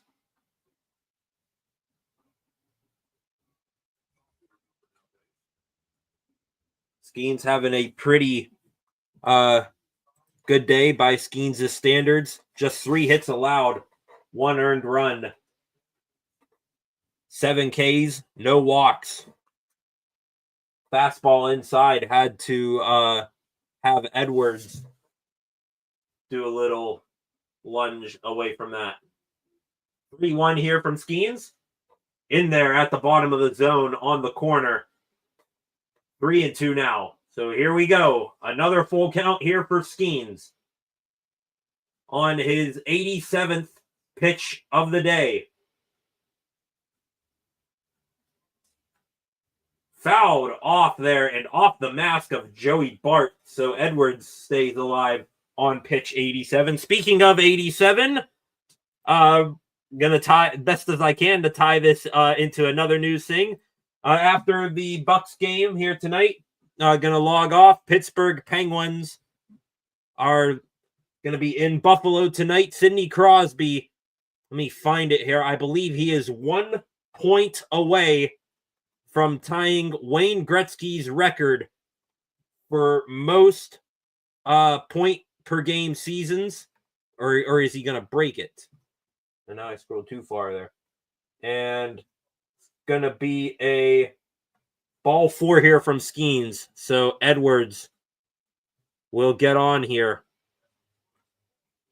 And yeah, Sidney Crosby can make NHL history tonight in Buffalo. 1 point, secures his 20th consecutive point per game season, passing the all-time great Wayne Gretzky for most in NHL history. This is from Josh Getzoff, Pittsburgh Penguins play-by-play commentator. Also, Sidney Crosby, he has a knack for achieving milestones in Buffalo. Had point number 600, point number 1300, and point number 1600 in Buffalo in his career. Also for the Bucks, Ryan Shea, defenseman, will be back in the lineup. Evgeny Malkin will miss his 2nd consecutive game with an upper body injury, and Tristan Jarry will be in net. So Skenes walked Edwards on a 3-2 count. Back up to bat is Kyle Stowers, the left fielder, 1-0. They were just showing Derek Shelton in the dugout, wondering how long of a leash Paul Skenes is going to have. Double barrel action in the Bucks bullpen right now. A righty and a lefty. Dennis Santana, the righty, up and throwing. Ryan Barucki, freshly added to the 40-man roster, is the lefty. Swing and a miss there from Skenes. 1-2 now. Middle of the zone pitch there, and Stowers could not get a piece of it. A lefty is on deck, so at 91 pitches, about to throw 92. You wonder if Skenes will get to the lefty. Let's see what he can do. Pick off move first to Xavier Edwards. At first, he's back in safe. Skenes has gone the full 5 innings, so he is in line for the win if he departs the game here in a matter of moments. 86-mile-an-hour pitch, off-speed pitch outside there, 2-2 now on Stowers.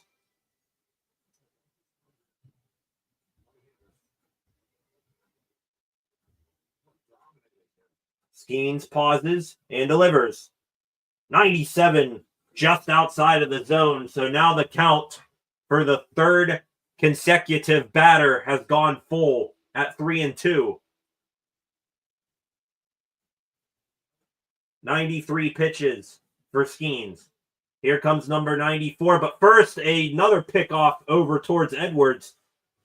Skenes with Xavier Edwards on base has now thrown a total of 4 pickoff moves over towards first base. 2 the first time Edwards is on base, 2 this time. Skenes' pitch high, and he will walk Stowers. That is Skenes' 21st pitch of the inning. Skenes taking a glance towards the dugout. And he will not get 8 strikeouts for you fine folks. I apologize. Derek Shelton coming off the top step. He'll head out to the mound, and Skenes will wrap up a very good beginning to the season. That'll be it for him. He walks 2 in the bottom of the 6th. A handful of Pirates fans behind the Bucs dugout give him a hand as he walks off. And Paul Skenes, his first outing of the 2025 season is in the books. 5 1/3 innings, 3 hits, 1 earned run, 2 walks, 7 Ks. You'll take it for a first start of the year.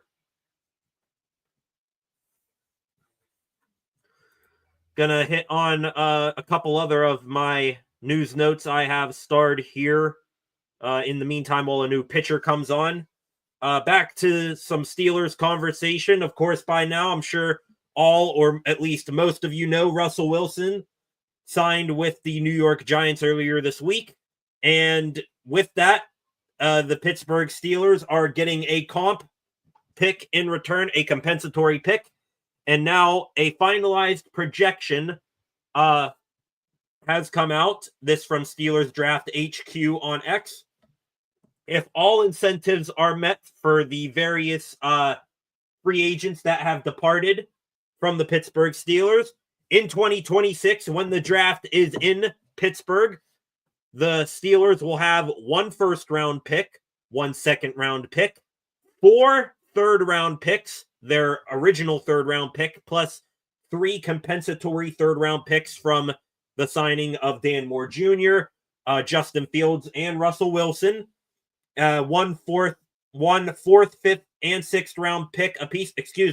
1 4th and 5th round pick, 2 6th round picks, their original 6th, and a compensatory 6th from James Daniels signing elsewhere, and a 7th round pick, which is their own. So the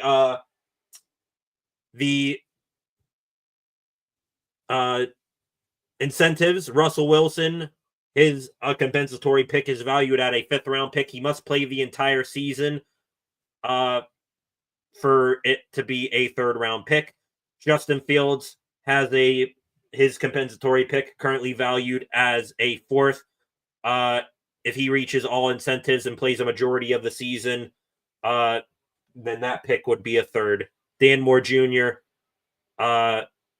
his is a 3rd round pick, I think, no matter what. So, and then James Daniels I think his is stuck as a 6th rounder as well. So, in fact, it was not a lefty on deck. I apologize. It is right-handed DH Jonah Bride up to bat. And with that, Dennis Santana is on the pitch in his first appearance of the season. His first 2 pitches have missed for balls. Now he will deliver the 2-0. In there at the top of the zone, 94 miles an hour for Santana. And what a pretty nice little surprise he's been for the Bucks. Bucks brought him in off waivers, I think, last year from the New York Yankees, and he really found a spot in the Bucks bullpen. And, with the uncertainty around David Bednar and the struggles he had last year and a bit in spring training this year, there's no real set closer for the Bucks right now. And though Santana is in the game right now, I mean, he could be a closing pitcher for the Bucks at some point this season. 3-1 pitch misses, and now Skenes with his 2, and now add on Santana. The Bucks are in trouble here. They've walked the bases loaded here with 1 out in the bottom of the 6th. Skenes on the railing now, hoping Santana can get out of this jam for him. Chris G in here. LOL, Vegas just being Vegas. LOL, glad I put that under just in case. Okay, so, yeah, Skenes did not get the 8 strikeouts, but glad you didn't lose much money. And a wild pitch here from Dennis Santana. Maybe a cross-up between, they're talking. Santana and Joey Part were just chatting there for a brief second behind home plate. Looks like they had a cross-up and a costly one at that. Part got a piece of it, but the ball went all the way to the backstop, and a run comes in to score. The other runners move up 90 feet. So it is a 4-2 game now off the wild pitch, and runners are still in scoring position at 2nd and 3rd with 1 out.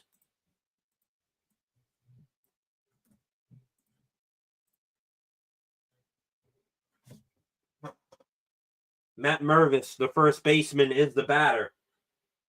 The 1-1 from Santana, swing and a miss, a beautiful breaking ball down and out of the zone there, gets the chase. Mervis is 0-2 today. He and probably the rest of the Fitch lineup glad to see that Skenes is out of the ball game. Santana up 1-2 in this at-bat. The pitch. Fouled off, 86 at the top of the zone. Just getting a piece of it. Ball went barely over the head of Joey Bart and the umpire. Hit the backstop and bounced all the way out back into the field of play. Skenes watching intently. The 1-2 again. Swung on and miss. Santana, a massive strikeout to get it to 2 outs now. Might have been a foul tip. Good job on Joey Bart to hold on. So, yeah, I believe I did hear a little bit of a click there. So, Bart, good job hanging on to that foul tip. 2 outs now, and it is Otto Lopez, the second baseman, up to bat. Ball just missed there from Santana. Lopez, not a good day at the dish for him so far. A strikeout and a double play ground out. But he, for his team, is looking to make all of that a thing of the past here if he can come through with a 2 RBI base hit here. 2-0 now. Checked his swing. Appeal to first. Said no.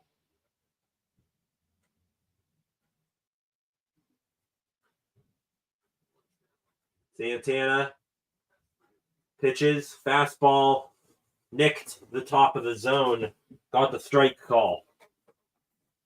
Lopez seeming to not disagree with that. 2 pitchers up in the bullpen for the Fish. Soriano, who I mentioned earlier, and now I didn't catch that guy's first name, last name, Tinoco. Never heard of him in the MLB before. Then it's Santana. Up to 14 pitches now.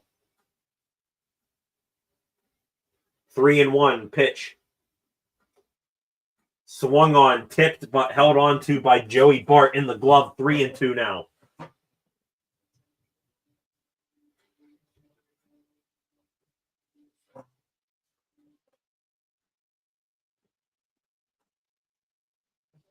Three and two, massive pitch for Santana. And just lunging at that ball and getting a piece of it, Otto Lopez. I don't think he was trying to get that ball in play. He was just trying to get a piece of it. Just threw his bat in his body at that ball to get a piece of it and stay alive. Nasty breaking ball there from Santana, but the count stays full. The 3-2 delivery. And this one is popped up, and it will reach the seats behind home plate. Lopez staying alive. Santana steps off the rubber, gets a little handful of that rosin bag, and now he comes set. The pitch. And just missed. Was looking for the outside upper corner of the strike zone, missed it at 85 miles an hour. And now Derek Shelton gets up from the seat in his dugout. It has now officially been 3 batters. And Shelton is going to go get Santana. So Santana only goes a third of an inning. Walked 1. Struck out the next. And then walked the last guy. Also had a wild pitch that resulted in a run. So the bases are loaded again. This time with 2 outs. Santana departs after a short outing. And we'll get a new pitcher. Jenkins Gaming, let's go Bucks. Absolutely. Welcome to the stream. Subscribe to the channel if you would, please. I'd appreciate it. I'm going to take a quick break. I'll be right back as the Bucks change pitchers.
All right, we are back. I think I accidentally hit the starting up scene there. My bad.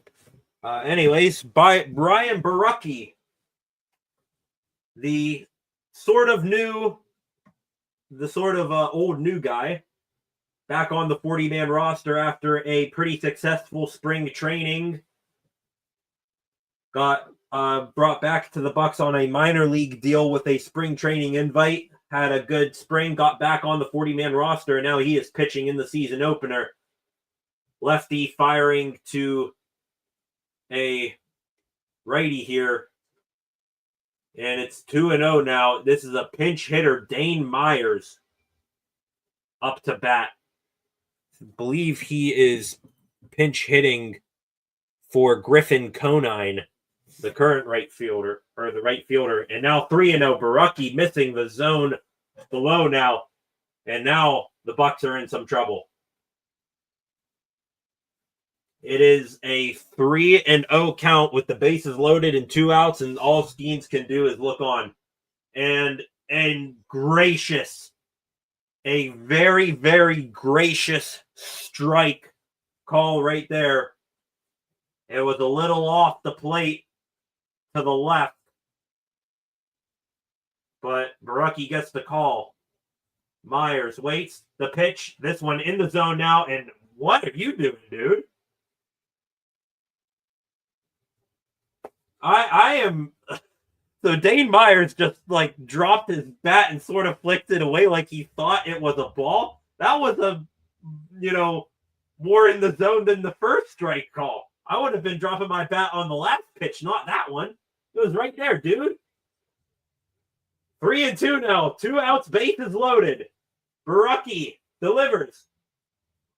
Fouled up and out of play by Dane Myers.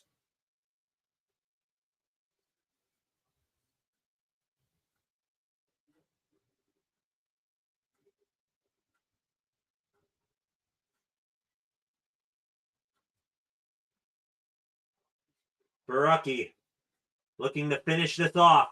And right there down the middle, what are you doing? That dude looks like he's upset at the caller. He doesn't agree with it. The last 2 pitches for strikes, they were right there. Dane Myers goes down looking. And the Bucks get out of a bases loaded jam. And they hold the damage to just 1 run. What a job there by Ryan Baraki in the clutch, fighting back from a 3-0 count. Strikes out the batter looking. Wow, wow indeed. They're a wow indeed.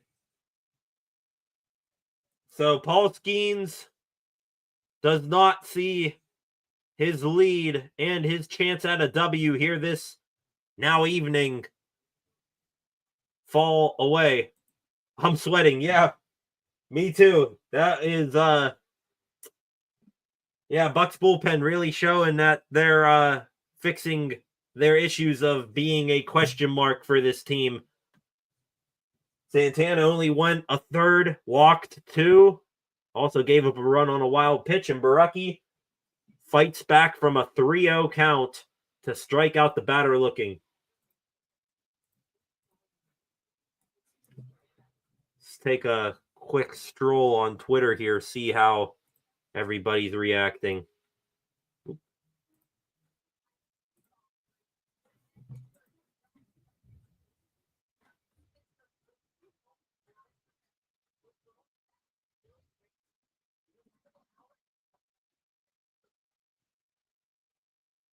Everybody's reacting to Nick Gonzalez getting hurt on a home run trot. Of course, everybody's loving Brian Reynolds putting the Bucks on the board to make it 2-1, saying that's why he's Ryan Reynolds' favorite player. Of course, I hope you all got the chance to see the video of Ryan Reynolds, Deadpool actor, for making that opening day video with Brian Reynolds.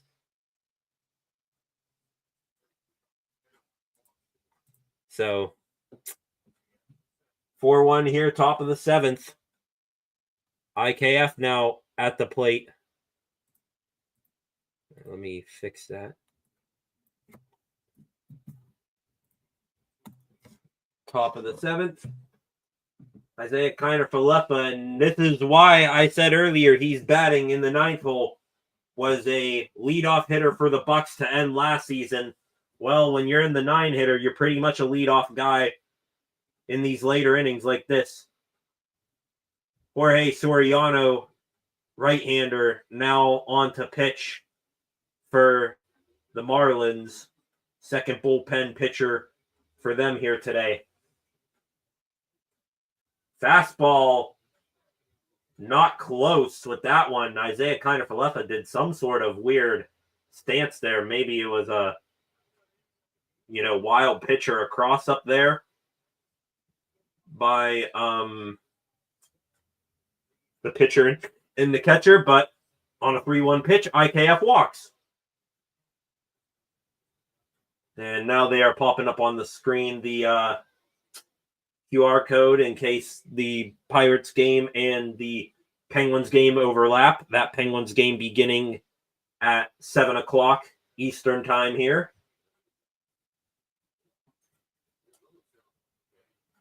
Falefa takes his lead at first. Maybe could be stealing a base. He's got a little bit of wheels. And now a second Pirate of the day is plunked. And Soriano is having some command issues here. He plunks Tommy Pham on the elbow. And Pham is one of those batters now. Rare you see a batter nowadays not wearing an elbow guard. I want to say he got it on the elbow, maybe a little bit more on the body, but either way, that does not feel good for Pham. He takes first. Derek Shelton doing a walk up and down the dugout. Ji-Won Bae is stretching his arms out in the dugout there. You got to wonder now, later innings, if he comes in as a defensive replacement. Maybe even for Tommy Pham, if that hit by pitch lingers at all. But now it is 2 on, nobody out. Brian Reynolds, the 2 RBI man back in the 5th, up to bat. Excuse me, ladies and gentlemen. Allergies coming into summer here in Pittsburgh.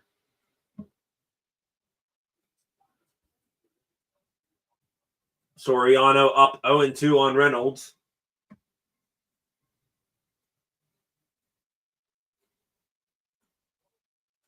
Long pause here. Now he comes set.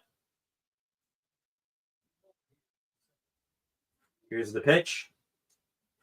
High, taken for a ball by Reynolds.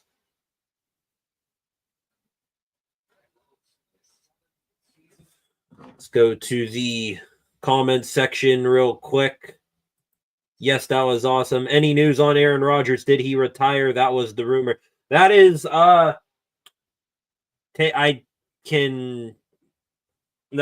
haven't seen the official video of him saying this, but apparently Adam Schefter said today he's hearing Aaron Rodgers may not want to play anymore. So that opens the door back up for, possibly Mason Rudolph being your starter. Bless you. Thank you very much. They are bad here in Ohio too. Yeah, the pollen, it gets me every single year. But you know what? I'll take it over snow. And I'll take watching this Buccos game in comfort rather than watching Penguins and Steelers games bundled up. So, Aaron Rodgers, I don't know at this point, dude. I've had my head swirling on this for like a month now. After Russell Wilson signed, not too long after he was Rodgers was in the Steelers facility, I thought it was going to become a foregone conclusion that he was going to sign. Reynolds flies out a shallow fly ball to center field, so it's now 1 out. O'Neal Cruz will come up to bat. On the Aaron Rodgers front, we're on Rodgers watch from now. And for those of you who follow Pat McAfee and the Pat McAfee show, there's going to be Pat McAfee is hosting a live show in Pittsburgh at PPG Paints Arena on April 9th, I believe. That's a Wednesday. And it'd be very Aaron Rodgers to WWE style come out on stage with McAfee wearing Steelers apparel and whatnot. Be very Aaron Rodgers like. So we'll have to probably wait till then to get some clarity. Little tapper out in front of the mound here. O'Neal Cruz is going to run to first, and he's going to be out, but the runners did move up to second and third now. Cruz, just a small tapper, advances the runners second and third now with 2 outs.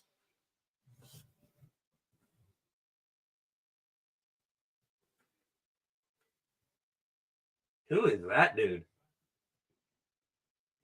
There's some dude in the Bucks dugout behind Derek Shelton wearing some big yellow shades, looking embracing the Miami life here today. So it's Joey Bart, 0 for 2 with a hit by pitch. 1-0 count. Looks like it's time for Joey Bart to come through in the clutch.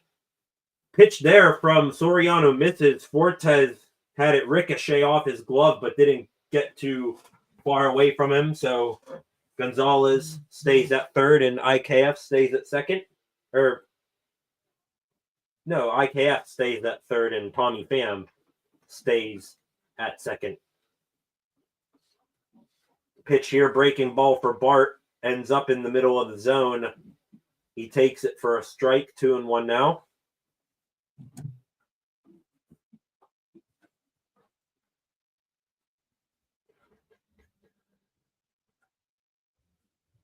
Bart fouls that pitch off, 85-mile-an-hour breaking ball again on the outside part of the plate, fouls it off and out of play, so it's now 2-2.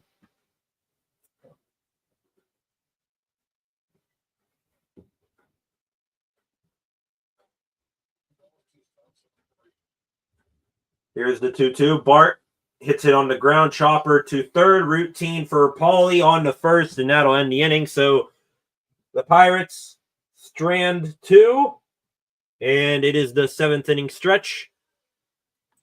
Wish I could go to that show. Love Pat and the boys. Yeah, I mean, well, no offense, I don't think you or I really had any shot. I wanted to go too, but tickets sold out in less than 2 hours, so not much of us had a chance to get tickets. Giants still might take Sanders at pick 3, though. I could see that. You got Russell Wilson, Jameis Winston, and Tommy DeVito. That is the most entertaining quarterback room in the NFL immediately in terms of content. But I wonder if, they're on the same idea of the Steelers just probably going to wait till next year to take a quarterback. Boy, we could have used them runs. I don't trust the bullpen. Yeah. Be interesting to see how they take things from here on out. You used Dennis Santana and Ryan Barucki. Let me see who's due up for them. You got a righty, 2 righties, and a lefty due up here for the Fish. So might be Colin Holderman time. Or who else is in there? I mean, you got could be Colin Holderman. You got Justin Lawrence. I mean, do you trust the new guy who you got a month ago? Could see Justin Lawrence make his Pirates debut. Who knows?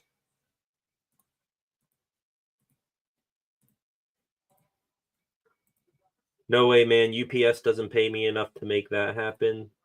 They are the reason I like the Pacers and Bucks. Been watching Pat's show since 2017. Yeah, that's pretty much for me, too. I stumbled upon Pat during the COVID time during COVID, and since then I've been, he's one of my inspirations to do stuff like this. Wish Ashcraft would have made the team. He is better than the guys in the bullpen. Yeah, I mean, honestly, if you wanted to break the guys in solely, him and Bubba should be up. I would have taken Ashcraft in the bullpen easily, but I'm still a little perplexed as to why the Bucks are carrying 4 left-handers in the pen to begin this year, but we'll have to see how it pans out.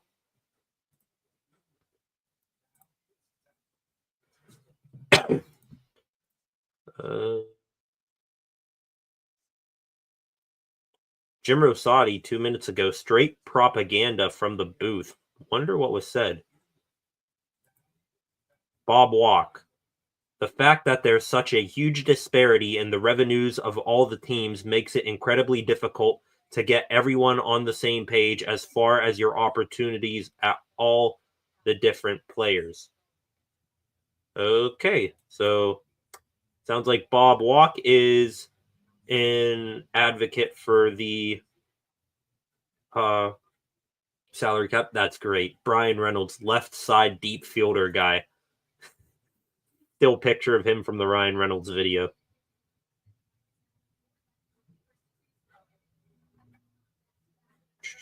That'll do. This guy on X has a mock draft for the Steelers. Kenneth Grant, round 1. Jalen Milroe, round 3. And then a running back, wide receiver, tackle, and safety after that. I will take that very much.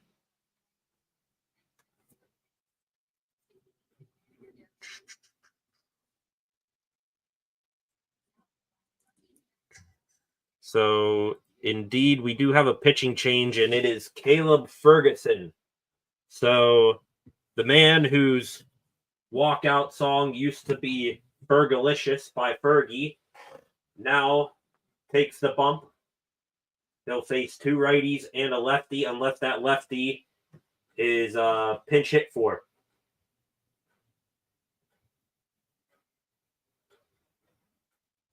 Derek Hill, who had the double that I saw him come around and score back in the top of the 5th, is up to bat.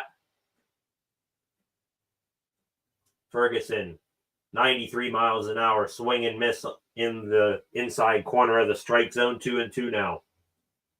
Got some optimism for Caleb Ferguson, a guy who bounced around with 2 teams, but I think found a pretty decent amount of success with the Houston Astros to end last season. Hopefully he can be, a suitable replacement for Aroldis Chapman.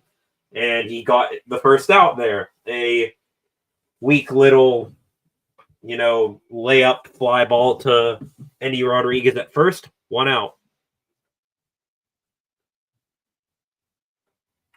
A in the comments, that's awesome, man. Same here. Got to meet him when he came to Oregon for college game day. It was amazing. That's cool. See, I'm just here wishing he comes to back to Pittsburgh on Pitt, my alma mater, so that I can go. That's cool that you got to meet him. Seems like a pretty cool dude who's just same guy on and off the camera. I hope so too. I'm with Bob Walk. I see them moving up to the 4th if Sanders can't be picked by the Giants. The Steelers? Nah. I do not see any way in which the Steelers trade up in this draft. If anything, they're trading back. Though it would be hilarious if the Browns, who have Deshaun Watson and Kenny Pickett, absolutely go insane and take Shadur Sanders at 2 instead of Abdul Carter. That would be absolutely hilarious. I think they made a mistake letting Pickett go. Time will tell. He did get a Super Bowl ring, but now he really gets to prove himself again if he's the starter for the Browns. To be honest, the Steelers need a quarterback. Rodgers isn't an answer long term. If he does come back. Yeah, Rodgers isn't the long term, but again, the Steelers, I think in their mind, they think they're closer to winning playoff games than they really are. And honestly, if Rodgers ultimately does join the Steelers, I'd be okay with him being the Steelers quarterback, because you're either going to go to the highest of highs or the lowest of lows with him, and I want them to take a quarterback next year. So Caleb Ferguson got Graham Pauley to strike out swinging, and Nick Fortes on the first pitch of his at-bat got hit with a breaking ball on the back foot. That did not feel good. Had to hop around there for a little bit, but he takes first base, and now we reached the top of the order again. Xavier Edwards, the shortstop, up to bat with a runner on first.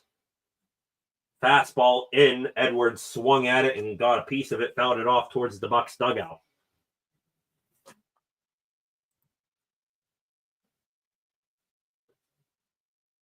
I am not a Steeler fan. I am a football fan with the rumor of Watt getting traded draft night.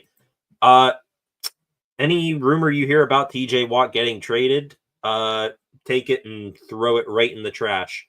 If anything, they're going to let him pay out, or they're going to let him play out this last season with the club because he's entering the last year of his deal, and then maybe he'll hit the open market, but Steelers are still trying to get an extension done with him. All I'm going to say is that if the Steelers are in the Aaron Rodgers camp looking to get him, and you're, thinking Rodgers can take you to the playoffs and a Super Bowl, then why would you trade away Watt? Oh, dude, 100%. He sat around and talked to everyone after the show, probably for 3 hours. See, that's cool there. Pat just is one of those guys he's a people's person. He didn't, just get right back on his private jet and come back east. So glad to hear that. 2-2 here. Caleb Ferguson about to deliver the pitch to Xavier Edwards. And this one is fouled up and out of play. Edwards had to go down and get that one. Remains 2-2 with a runner on first.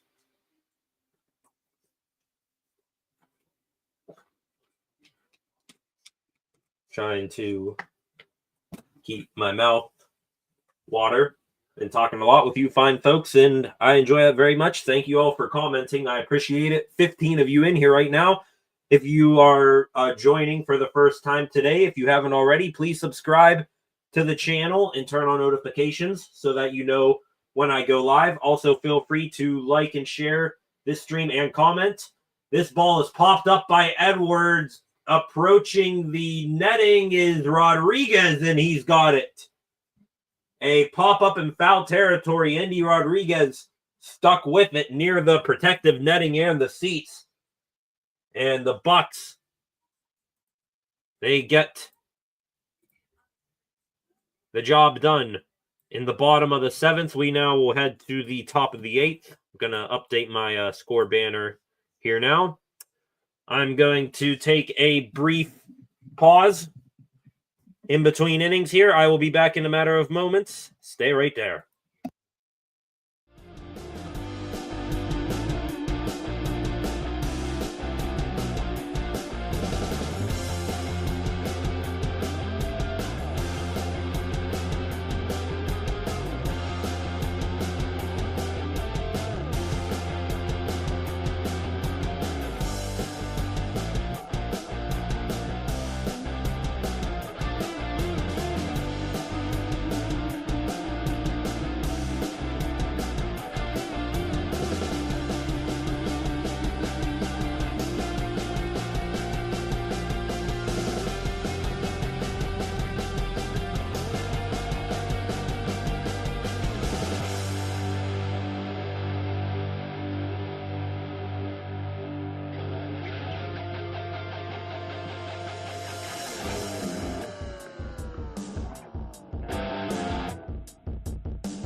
Welcome back. Andrew McCutcheon about to begin the top of the 8th. Up to bat here. Bucs and Marlins. Bucs with the lead 4-2, but they're tied with hits at 3 apiece. One error for the Pirates. Jorge Soriano back out there, and Andrew McCutcheon lifts the first pitch he sees into center field. Easy play there for the center fielder, Hill. So 1 pitch, 1 out here in the top of the 8th. Appreciate you, all 14 of you, joining me here tonight. I grew up a Tony Dorsett fan. You guys can guess my team. So, Pitt fan, also Dallas Cowboys, I'm going to guess. Adam Frazier now up to bat his first at-bat of the day, filling in for the injured Nick Gonzalez, who left the game limping on his left ankle during the home run trot earlier. Yes, got it. Frazier still kind of perplexed by his signing, but let's see if him not really hitting that well in spring training can transition into him hitting here in the regular season. 2-1 to Frazier, outside 85 miles an hour by Soriano.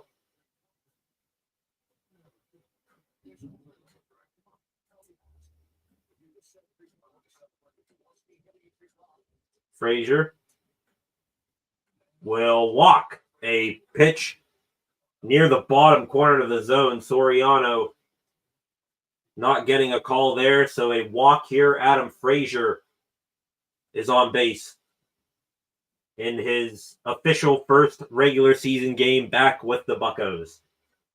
Andy Rodriguez now up to the plate.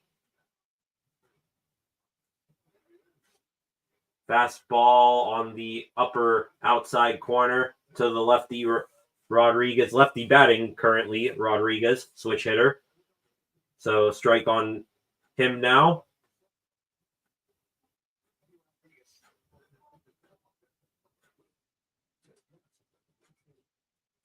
Outside, 84 mile an hour, 1-1 now.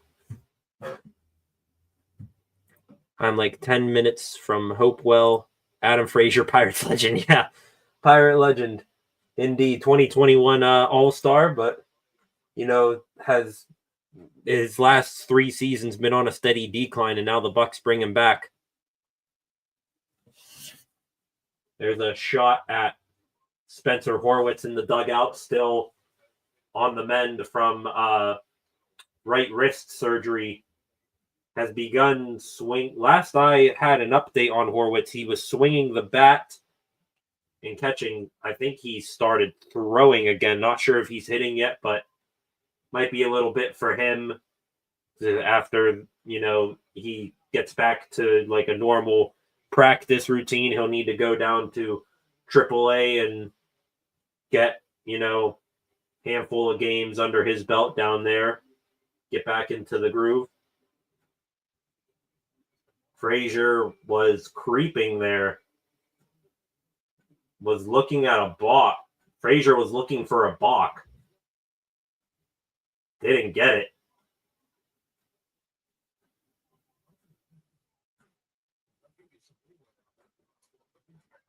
And another strikeout for Andy Rodriguez looking. Rodriguez today not having a good day at the plate. Struck out on 3 pitches his last plate appearance. And now just watched a 1-2 pitch right down the middle of the zone. Forgettable opening day for Endy.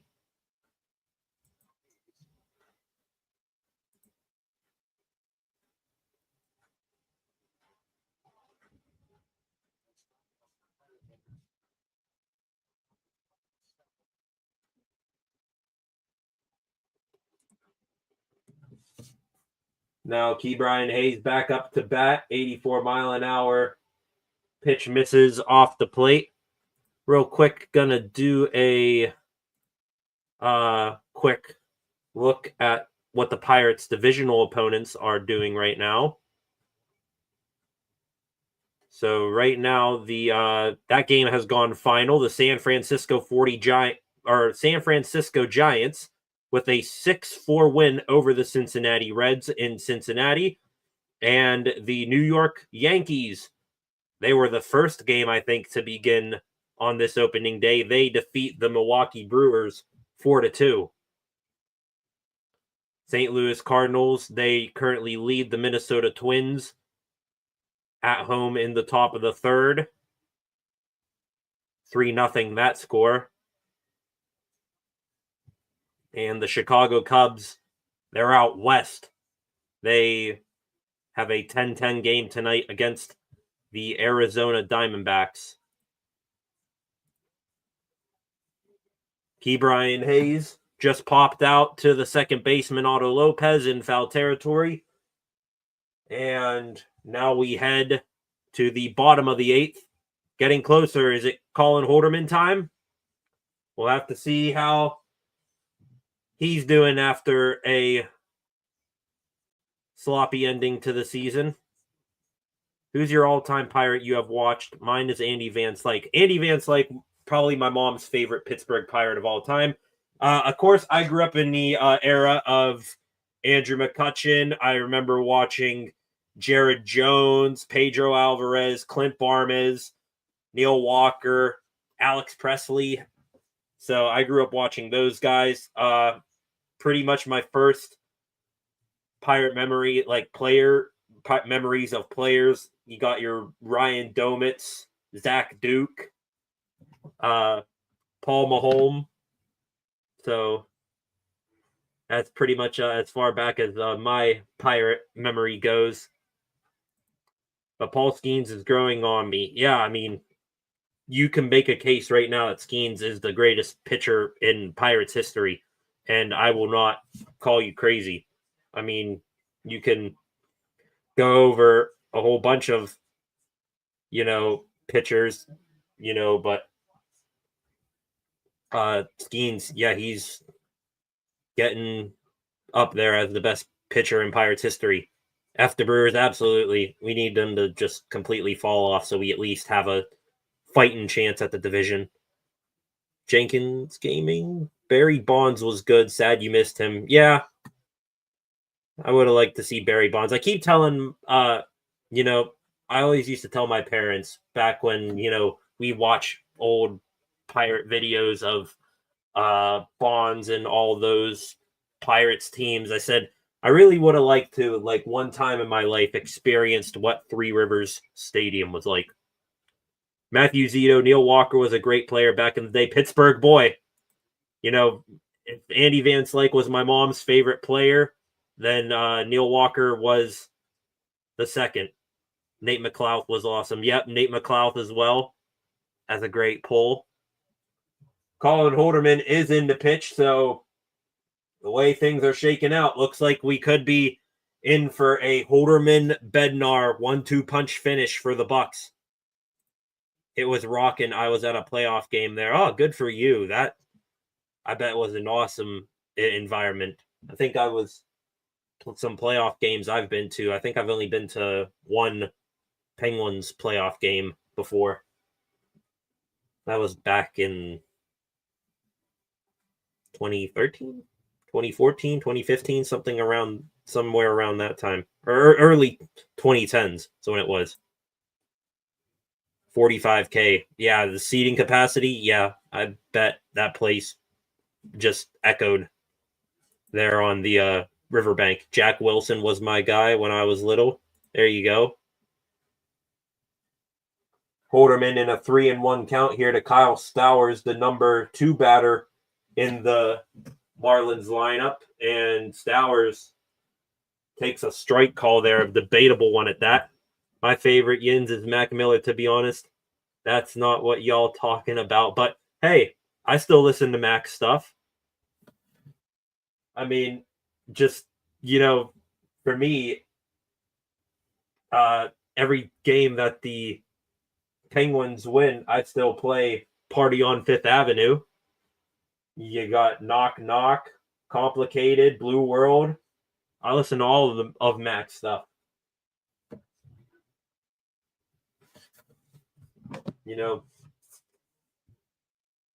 Me, I'd like to think of myself as probably the most Pittsburgh kid outside of Pittsburgh. I'm just a little bit east. But I feel like a true Yinzer. Holderman does surrender a walk, so here we go. Here we go, ladies and gentlemen. Holderman Walk the first batter. Not much in your era to brag about besides Kutch and Skenes. That's all right. Generational talents always bring us together. And now a first pitch ball way inside to Jonah Bride, and Joey Bart's going to take a very quick jog out to the mound here, try to settle down Colin Holderman. Yep, Holderman was just like that, shaking his head. So that was no strategy talk whatsoever. That was Joey Bart telling Holderman, "Come on, let's go here. You're fine. Just you and me, pitch and catch." That's what my dad always told me. Don't even recognize that the batter's there. It's just you and me playing pitch and catch. Yes, sir. My favorite artist. First time I was ever introduced to the P was from Mac. Yeah, I mean, it great artist, and I always love how in some of his songs he's always tying it back to Pittsburgh. Great play there by T. Brian Hayes. Are you kidding me? Jonah Bride put the ball on the ground. It was pretty much exactly down the left field line. Hayes charged it, picked it up on his backhand, and threw it on the first to get an out. That ball started in foul territory off the bat and came back fair. Hayes picked it up and got the ball on the first. Great play there. So the former Gold Glover showing some of that glove right there. Runner did move up to second base.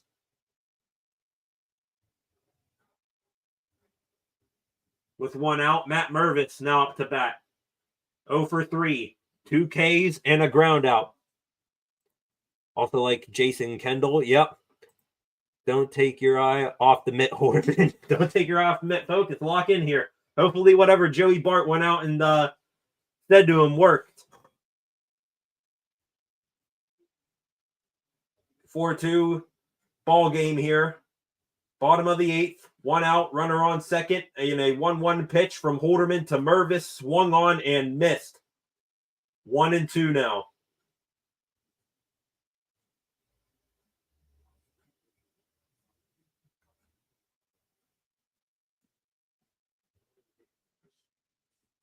Here we go. 1-2 pitch from Holderman. Swung on and missed. Breaking ball. In Mervis. 3 strikeouts. And Holderman 1 out away from sending this ball game to the 9th with the Bucks up 2.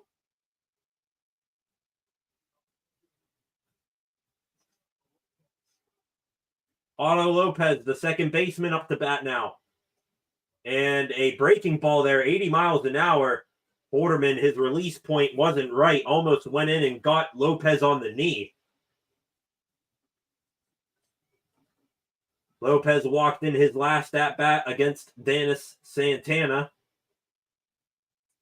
And there's a good pitch on the outer half of the plate by Colin Holderman. Gets the strike call. 13 of you in here right now. If you haven't already, please subscribe to the channel, turn on notifications, like and share this stream, and comment in the comment section like the fine folks. Jenkins Gaming, Matthew Zito, scroll up here to some more from earlier. Corey Misha, Jordan. Appreciate all of you fine folks who have stayed with me throughout the ball game today. 1-2. Holderman looking to finish it off.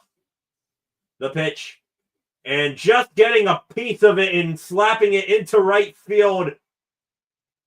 Cruz coming home with the throw. Not in time. Joey Bart back to second. And Lopez heads up base run and gets the second. So Otto Lopez, it was a good pitch by Holderman. Breaking ball, breaking down and away. Lopez got a piece of it, smacked it into right center field. Cruz came up firing to home plate. Bart then threw to second trying to get Lopez, but not in time for either play. So the fish Now make it a 1-run game. And still 2 outs. Runner on second, a base hit could tie it. Dane Myers, who pinched hit for, I believe it was Griffin Conine a couple innings ago. He struck out looking. He could redeem himself and tie the game here. Halderman, 1-0 pitch. Swung on and missed. Great pitch there on that off-speed pitch. 88 miles an hour got him to swing over it.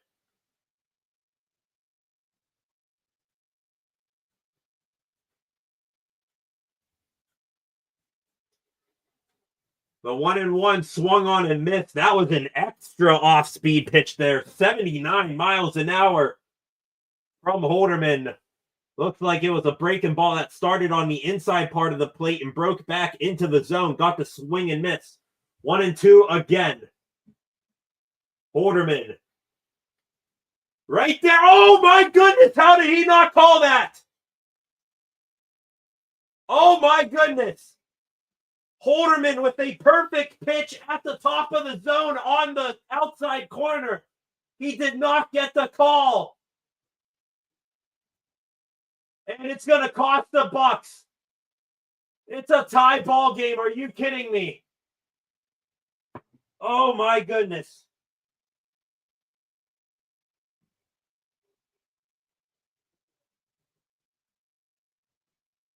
The Pirates should be in the dugout right now with a 1-run lead. And instead of a strike getting called that was clearly in the zone, it didn't even touch the black on either the top or the outside of the zone. It was all the way in the zone. Halderman does not get the call. He was asking, was it up? And now on the very next pitch, Dane Myers, a base hit into center field, ties the ball game. And we have a tie game. The lead and the win out the window for Paul Skenes. Are you kidding me? Oscar Marine, the pitching coach, came out for a brief word with Halderman and the rest of the infield. Halderman is going to remain in the game right now against Derek Hill, the center fielder. The runner Myers on first. 0-1 count. Ball low. That is pitch number 25 of the inning for Colin Halderman. Back to the comments here. Jenkins, so you think the Pirates take early in the draft? I know it's early, but if a starter is there, I take him for pitcher 5 for future. Skenes, Ashcraft, Bubba, Keller, watch out. I mean, I don't know. The Bucks, if they're good at one thing, they have been decent at developing starting pitching, so I just take as many bats as you can until one of them finally develops for you. Red Sox won over the Rangers. Okay. 1-2 from Halderman, way outside. And a stolen base for Dane Myers. So a runner back into scoring position again. The Fish looking to possibly take the lead. Hey, I appreciate your commentary, man. Been a great game hanging here. Thank you very much. I appreciate you joining me. Sorry that the MLB app hasn't been working for you folks. It seems to be a common trend across the league here today. I'm still on vacation while in Cancun. Appreciate you joining me all the way down there from Mexico. I met Jake DeGrom this winter. Speaking of the Rangers, did a windshield for him at his winter house in the ski of North Carolina mountains. There you go. That's cool. Seems like a nice guy. Hoping he has a bounce back year. Injuries have really taken his career off the tracks a bit. I hope he has a bounce back down there in Texas and really finds his form again. That was crap, absolutely. I mean, if you go to the MLB app, if you can see like where the pitches of a certain at bat are, because they pinpoint them there on the app, you go look. It was a horrible call. And now Colin Halderman has walked Derek Hill, so runners are on first and second now. Not the worst thing in the world there. You get a force at any base now. SOB, absolutely. Derek Shelton not moving from his chair there in the dugout. So not bringing in a replacement yet. Colin Halderman has now thrown 30 pitches in this inning. If I know the Pirates and how they manage their bullpen, this will probably be the only time you see Halderman for probably the next 2 games, maybe even this series. And it's Graham Pauley, the third baseman. Left-handed batter, swings and misses on the 0-1 pitch, now 0-2.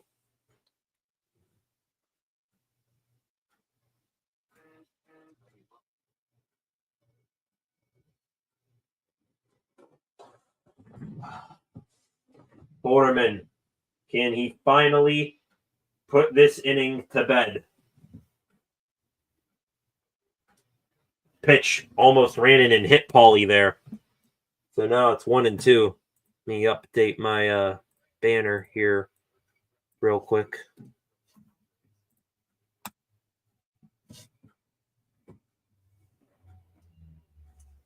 Paulie had to go down and get that one popped up. And Joey Bart, I don't think he saw it originally, but it went out of play regardless. So 1-2 again.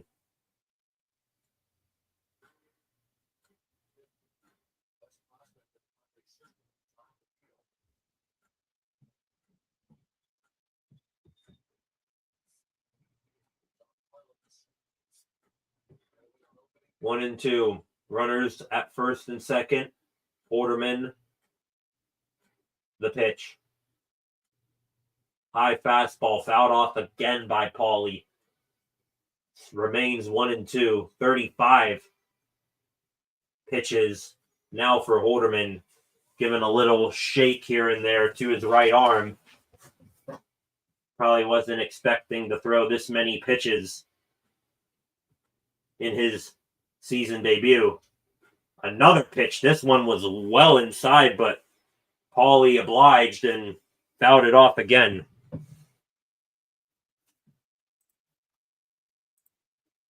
Dude was really cool. I didn't let on I knew who he is till I said goodbye. I told him to have a good season. Tipped me really well. That's cool. See, that's the kind of thing that you're supposed to do when you see people out in public. Grounder here to third, and they got him. Ground ball to Isaiah Kiner-Falefa at shortstop. It was to his right. Picked it up and threw to third. Ball, I think, was in the dirt, but Key Brian Hayes scooped it at third base for the fourth. It was close. Did he get him?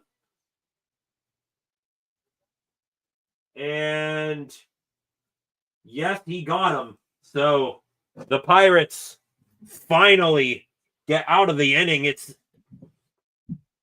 a tie game at 4. But back to what you were saying, Freight Train. Dude was really cool. See, that's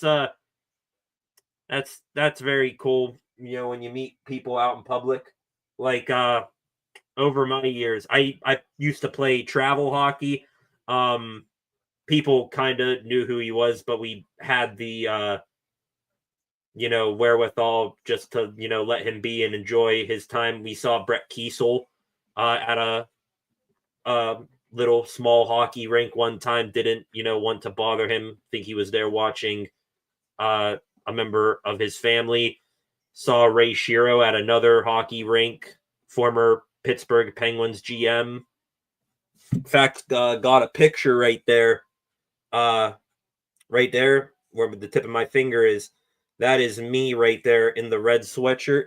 The figure I am there with, that is Mario Lemieux. He was at my rink here in town, the Johnstown War Memorial, where the movie Slapshot was filmed. He was here watching his son Austin and just happened to bump into him while he was there. Nobody really knew he was there. Got his picture, was very polite, and just an awesome person to meet. Jenkins Gaming, another game. Skenes gets screwed by the bullpen. That happened one too many times last year, and it's happening again this year. Though, we'll give credit here to Colin Holderman. That inning should have been over. That it was an egregious no-strike call, and the next pitch gets singled into, center field. And it's not like the Marlins hits have been all that hard. They've been, in the shallow right center field there. I think 2 of their RBIs came on. So, unfortunate that it happened to Skenes, but yeah. I met Yager. That's cool. That's cool. So when was that? Was that during his playing days or after? I guess he's still technically playing over there in the Czech Republic, but you know what I mean. So Bucks are back up to bat here. They did I don't think they looked at that play at third. It's now the top of the 9th. Isaiah Kiner-Falefa leads off the inning again.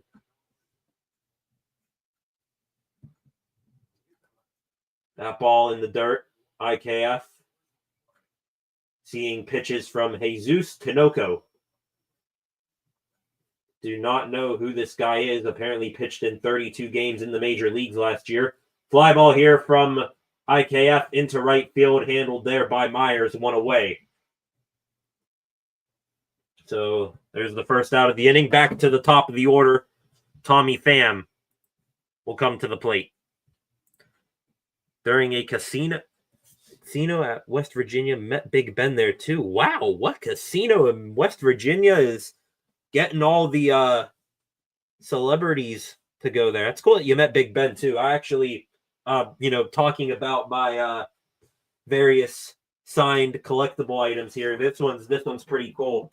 Ben, of course, Big Ben, if you know his podcast, Footballin', his chef on there, his chef Evan came out with a book. I so happened to be, I think, one of the first 200 people to open that book and got it autographed right there. So got an autographed cookbook from Seven, probably one of the more unique autograph items that you'll see, but I like it. 1-2 count on Tommy Pham. That ball hit in the middle of the opposite batter box for a ball. Mountaineer Racetrack. Okay. Plushies. Welcome, Plushies. First time I'm seeing you comment here today. If you haven't already subscribed to the channel, I'd appreciate it. Saw Michael Beasley in an airport once, and I asked him quietly if he was Michael Beasley, and then fist bumped me and walked away. That's hilarious. Oh, that's cool. Tommy Pham, what also is cool, Tommy Pham had a double hit down the left field line. I don't think it was all that hard hit. Yeah, diving play by Paulie got past him. So Tommy Pham legs out a double there, and the Bucks got a runner in scoring position with 1 out. I don't want them to put Bednar in. Well, you're going to get David Bednar here, especially if the Bucks score a run. Brian Reynolds back up to bat. He's got 2 RBIs on the day. Haha, no way. That's freaking awesome. Yeah. Big Ben's wife used to work with my wife as a nurse before he got paid. That's pretty cool. Brian Reynolds up to bat and a ball in the dirt, and Tommy Pham stays put at second base. Ball got a little away from Nick Fortes, but Pham, not really the most fleet of foot player anymore, stays put at second base.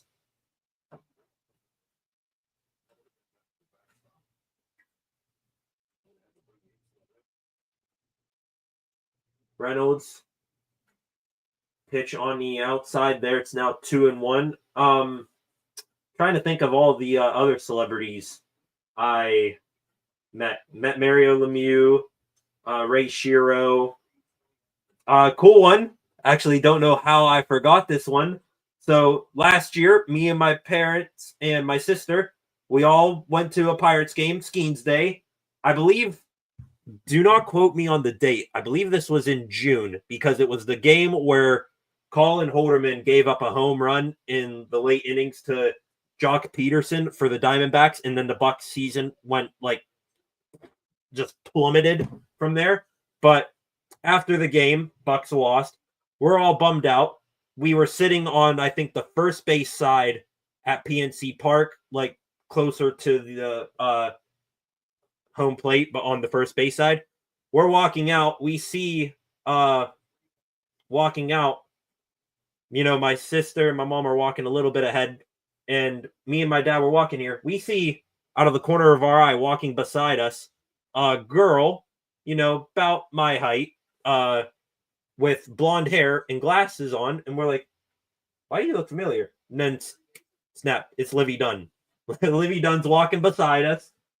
So we're all, she's taking pictures with fans as she's walking. This security dude, poor security dude, he was dressed in red. He had probably maybe 30 yards to get Livy Dunn from her seat to like some stairwell to get her away from all the people. People are coming up, taking selfies with her as she's walking. My sister comes back, takes a selfie with Livy, and after she takes the selfie with Livy, I want to say this was maybe a day earlier, we got my sister a custom-made Paul Skenes jersey, white one, number 30, that said Livy's man on the back of it.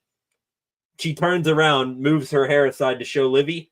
Livy just stops the security guard, stops her mom, who was there too, and just says, stop, I gotta take a picture of this. So said she was gonna send it to Paul. So my sister, she's got a little bit of a humble brag. She's on Livy Dunn's cell phone camera roll. O'Neal Cruz puts this one in the air to center field. It's going to be caught there. Brian Reynolds got on base. He probably walked. O'Neal Cruz just flied out. So runners are at second and first with 2 outs now. Joey Bart will come up to bat. But yeah, cool story. Met Livy Dunn. Trying to think, can't really think of any other celebrities I've met in my lifetime. But yeah, that one's a pretty cool one. Met Mario Lemieux and met Paul Skenes' girlfriend. She also posted it to her Instagram story, so that made my sister extra happy. And then we're walking in the parking lot afterwards, and she's like super giddy that she met Livy, and she's like, yeah, I met Livy, but I'm sad that the Pirates lost. And I'm like, no, hang on. You just met probably, your biggest idol, and you're worried about a baseball game that you could really care two craps about that you were there. So, yeah, that's cool. Let me go here. Mike Tomlin. Met Tomlin. This was back when I was a kid. Met Tomlin at a Buccos game, actually. So, super nice guy there. Got hit by Penguins legend Darius Kasparaitis in a charity game. Made the local paper in my town. So, yeah, got a couple good stories like that. Joey Bart, 2-1 count, now 2-2, watched a strike at the bottom of the zone. Bucks did do a uncontested double steal, so runners are at second and third now. 2-2, 2 outs, top of the ninth. The pitch, low and in the dirt, blocked there by the catcher Fortes. So it's now full. Reynolds is the man at second. Cruz is the man at first. So they are gonna score if it's a base hit here for Bart. 3-2. 2 outs. Top of the ninth. Runners in scoring position on opening day, and Tinoco going to take the air out of the stadium a little bit, stepping off the rubber. Met Tony Dorsett, too. He wasn't all there while my wife was taking care of Tony Dorsett late. Mom, cool. I mean, yeah, it sucks that, about his mom like that, but at least you got to meet Tony Dorsett talking about him. Darius was a hard hitter. Are you okay? Thought I died, but I'm here, aren't I?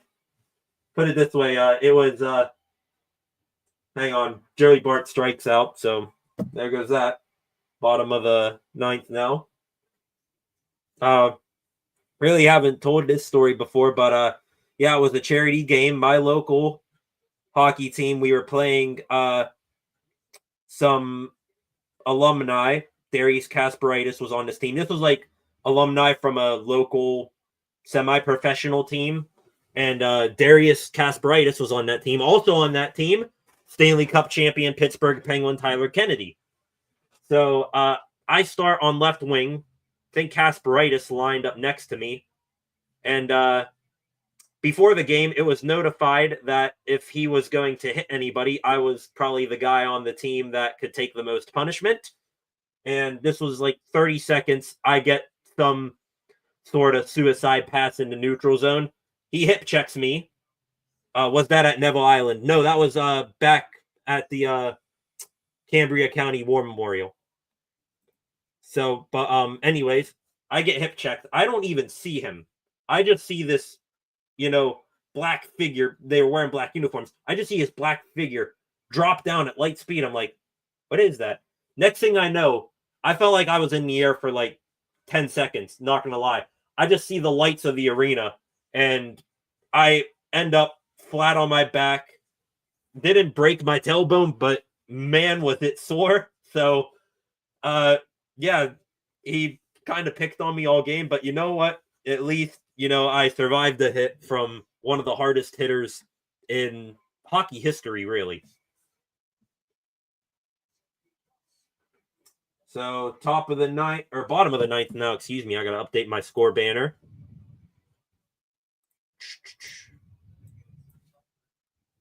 Bottom of the ninth, it's David Bednar on. Is it Renegade time? 7:09. I'm sure the Pirate game or the Penguins game is on the way, and it is time. Here we go. David Bednar. Get ready, everybody. At least it didn't punch you. He loved to fight, LOL. Yeah. Well, I had a cage on, so I'd like to think I was protected. It was well worth it. Cruz Messi got to make a home run. I don't think it's Cruz's mess in this game, and I mean, home run, he's got the, talent, but.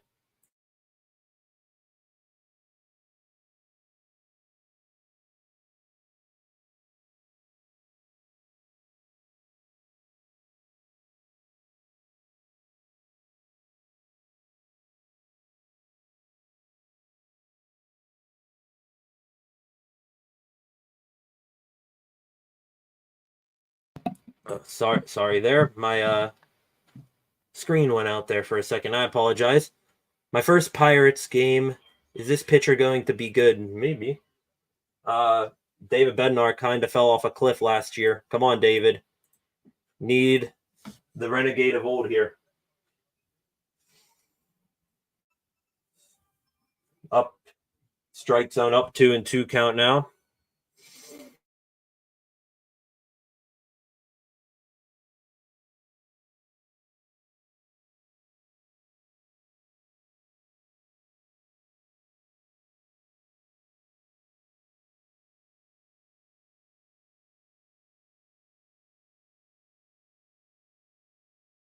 Sorry, ladies and gentlemen, my stuff cut out there for a second. How much longer in the game? It's the bottom of the ninth, and boy, you guys are gonna love this. Nick Fortes, the catcher, just hit a triple off the wall in center field. Here we go. Welcome to the Colin Holderman and David Bednar show. No shot at Holderman, honestly, though. That wasn't his fault. That was a, missed call. The hit went off the wall. Cruz overran it, and the ball bounced back into center field. It was Reynolds, the right fielder, who ended up throwing that ball back in. So the Bucks are in trouble right now. Nick Fortes, the catcher, he's going to get pinch run for at third base here. And now the Bucks, I think, are going to set up an intentional walk here to put a man on first. Runner on third here. I don't know who the pinch runner is, but no outs and a runner at third here. This is not good. Oh, beautiful. Perfect. Amazing. Absolutely. Pirates blew it. We are starting the season the same way we ended last. Yep. Yep, here we go. Let's see how this goes. Bednar with Kyle Stowers. I'm not even sure if you want to how you pronounce his name. Runner easily steals second, so doesn't really matter. Runner at third and second now with no outs. Stowers takes time. If you're the Bucks, do you intentionally walk this guy as well? Load up the bases so that you have a force at home? They're going to let Bednar pitch to him here. 0-1. Got the strike, swing and miss. Bednar. Fastball right down the middle at 97. Caught Stowers by surprise, a swing and a miss. At least the Penguins game is on. Yeah, that's getting turned on immediately after this whole debacle. Honestly, what are... Swing, and that's the ball game. Kyle Stowers just drove the ball. It was maybe about a foot inside the right field line. Would have been deep enough probably to where the runner scored from third anyways. So, one pitch, one missed call. Colin Holderman threw the perfect strike on the upper corner of the strike zone. Didn't get the call. The next pitch, the Marlins tied it. That was in the 8th. And now, in the 9th, the Marlins have walked it off in the season opener. I didn't think David could throw harder than 70. Wow, WTF. Well, thanks for a great game. See you next week for the first home game. Hey, I appreciate it. I appreciate all of you who joined me here today. Not much longer, Fish. We the ones who live. I assume these are all some Miami Marlins fans are in here to troll me another season. Real quick, actually, I went and got this out of my closet. I actually have this going back to my story of surviving a hit from Darius Kasparaitis. Cool other thing here is that he actually him and the other alumni, they were selling off in a silent auction the jerseys afterward, and my family, we got his jersey all autographed. Here, let me see if I can. There we go. That's as good as it's getting. Yeah, so I got a signed Darius Kasparaitis jersey. So there's another piece of autographed memorabilia. I'm going to let that hang right there for now. Bednar LOL. Benwer always been the worst. Yep. So pretty much a nutshell of the majority of the Pirates last season. It all comes full circle in the season opener today, excuse me.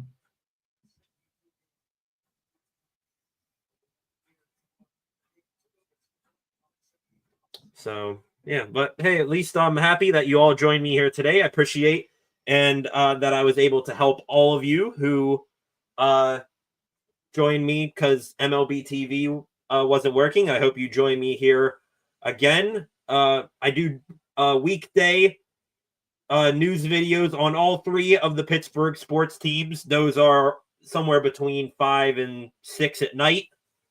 And I'll be back live for another Bucks game for the home opener next Friday. Glad to talk to you guys about all the celebrities that I met, sports celebrities that I met, show you all the autograph items, the jersey signed that Kasparaitis checked me in, the Joey Porter Jr. jersey,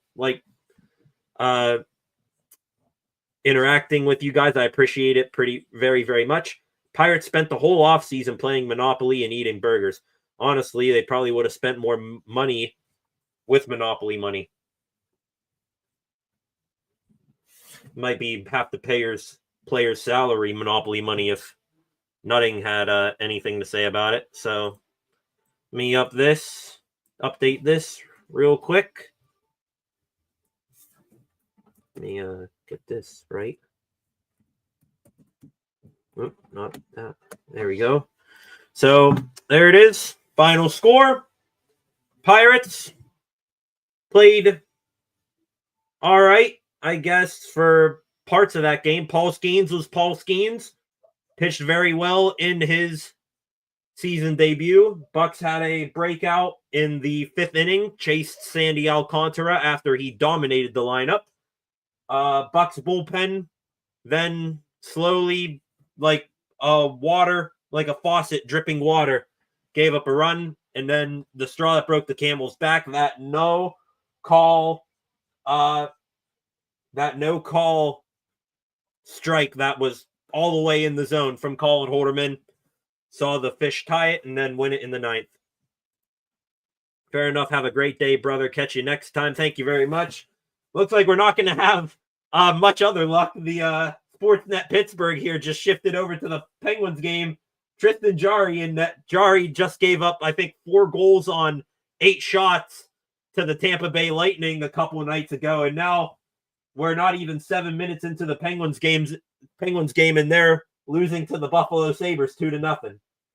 So sounds like it's going to be a fantastic night for us Pittsburgh sports fans, but going to sign off here. I want to thank you all very, very much for joining me here tonight. This stream went above and beyond my expectations. You know, being my first Pirates game, I wasn't sure how many Pirates fans were going to, find my stuff on YouTube. Shout out to MLB app and MLB TV for messing up so I can get you fine folks to tune into me. I hope you keep joining me whenever I go live. Like I said, going to be live for the Pirates home opener next Friday against the Yankees. We'll be live here in a little under a month for a big stream for the NFL draft. Working very hard on a document on all the prospects I like for that. So with that, thank you all very much. Appreciate you all. Real quick, just let me do this. We started this stream at 317 subscribers, I believe. We gained 10 more subscribers today. We are up to 327. So I appreciate all of you fine folks who tuned in and subscribed and commented. Thank you very much. Have a good rest of your night. Pirates fall, but it's a long season. We'll see how things go. Go watch the Penguins probably lose now. Tank out for a top 5 draft pick. Like, comment, and share this stream. Subscribe to the channel if you haven't already. And turn on notifications so that you get notified when I go live. I appreciate you all. Thank you, and have a good night.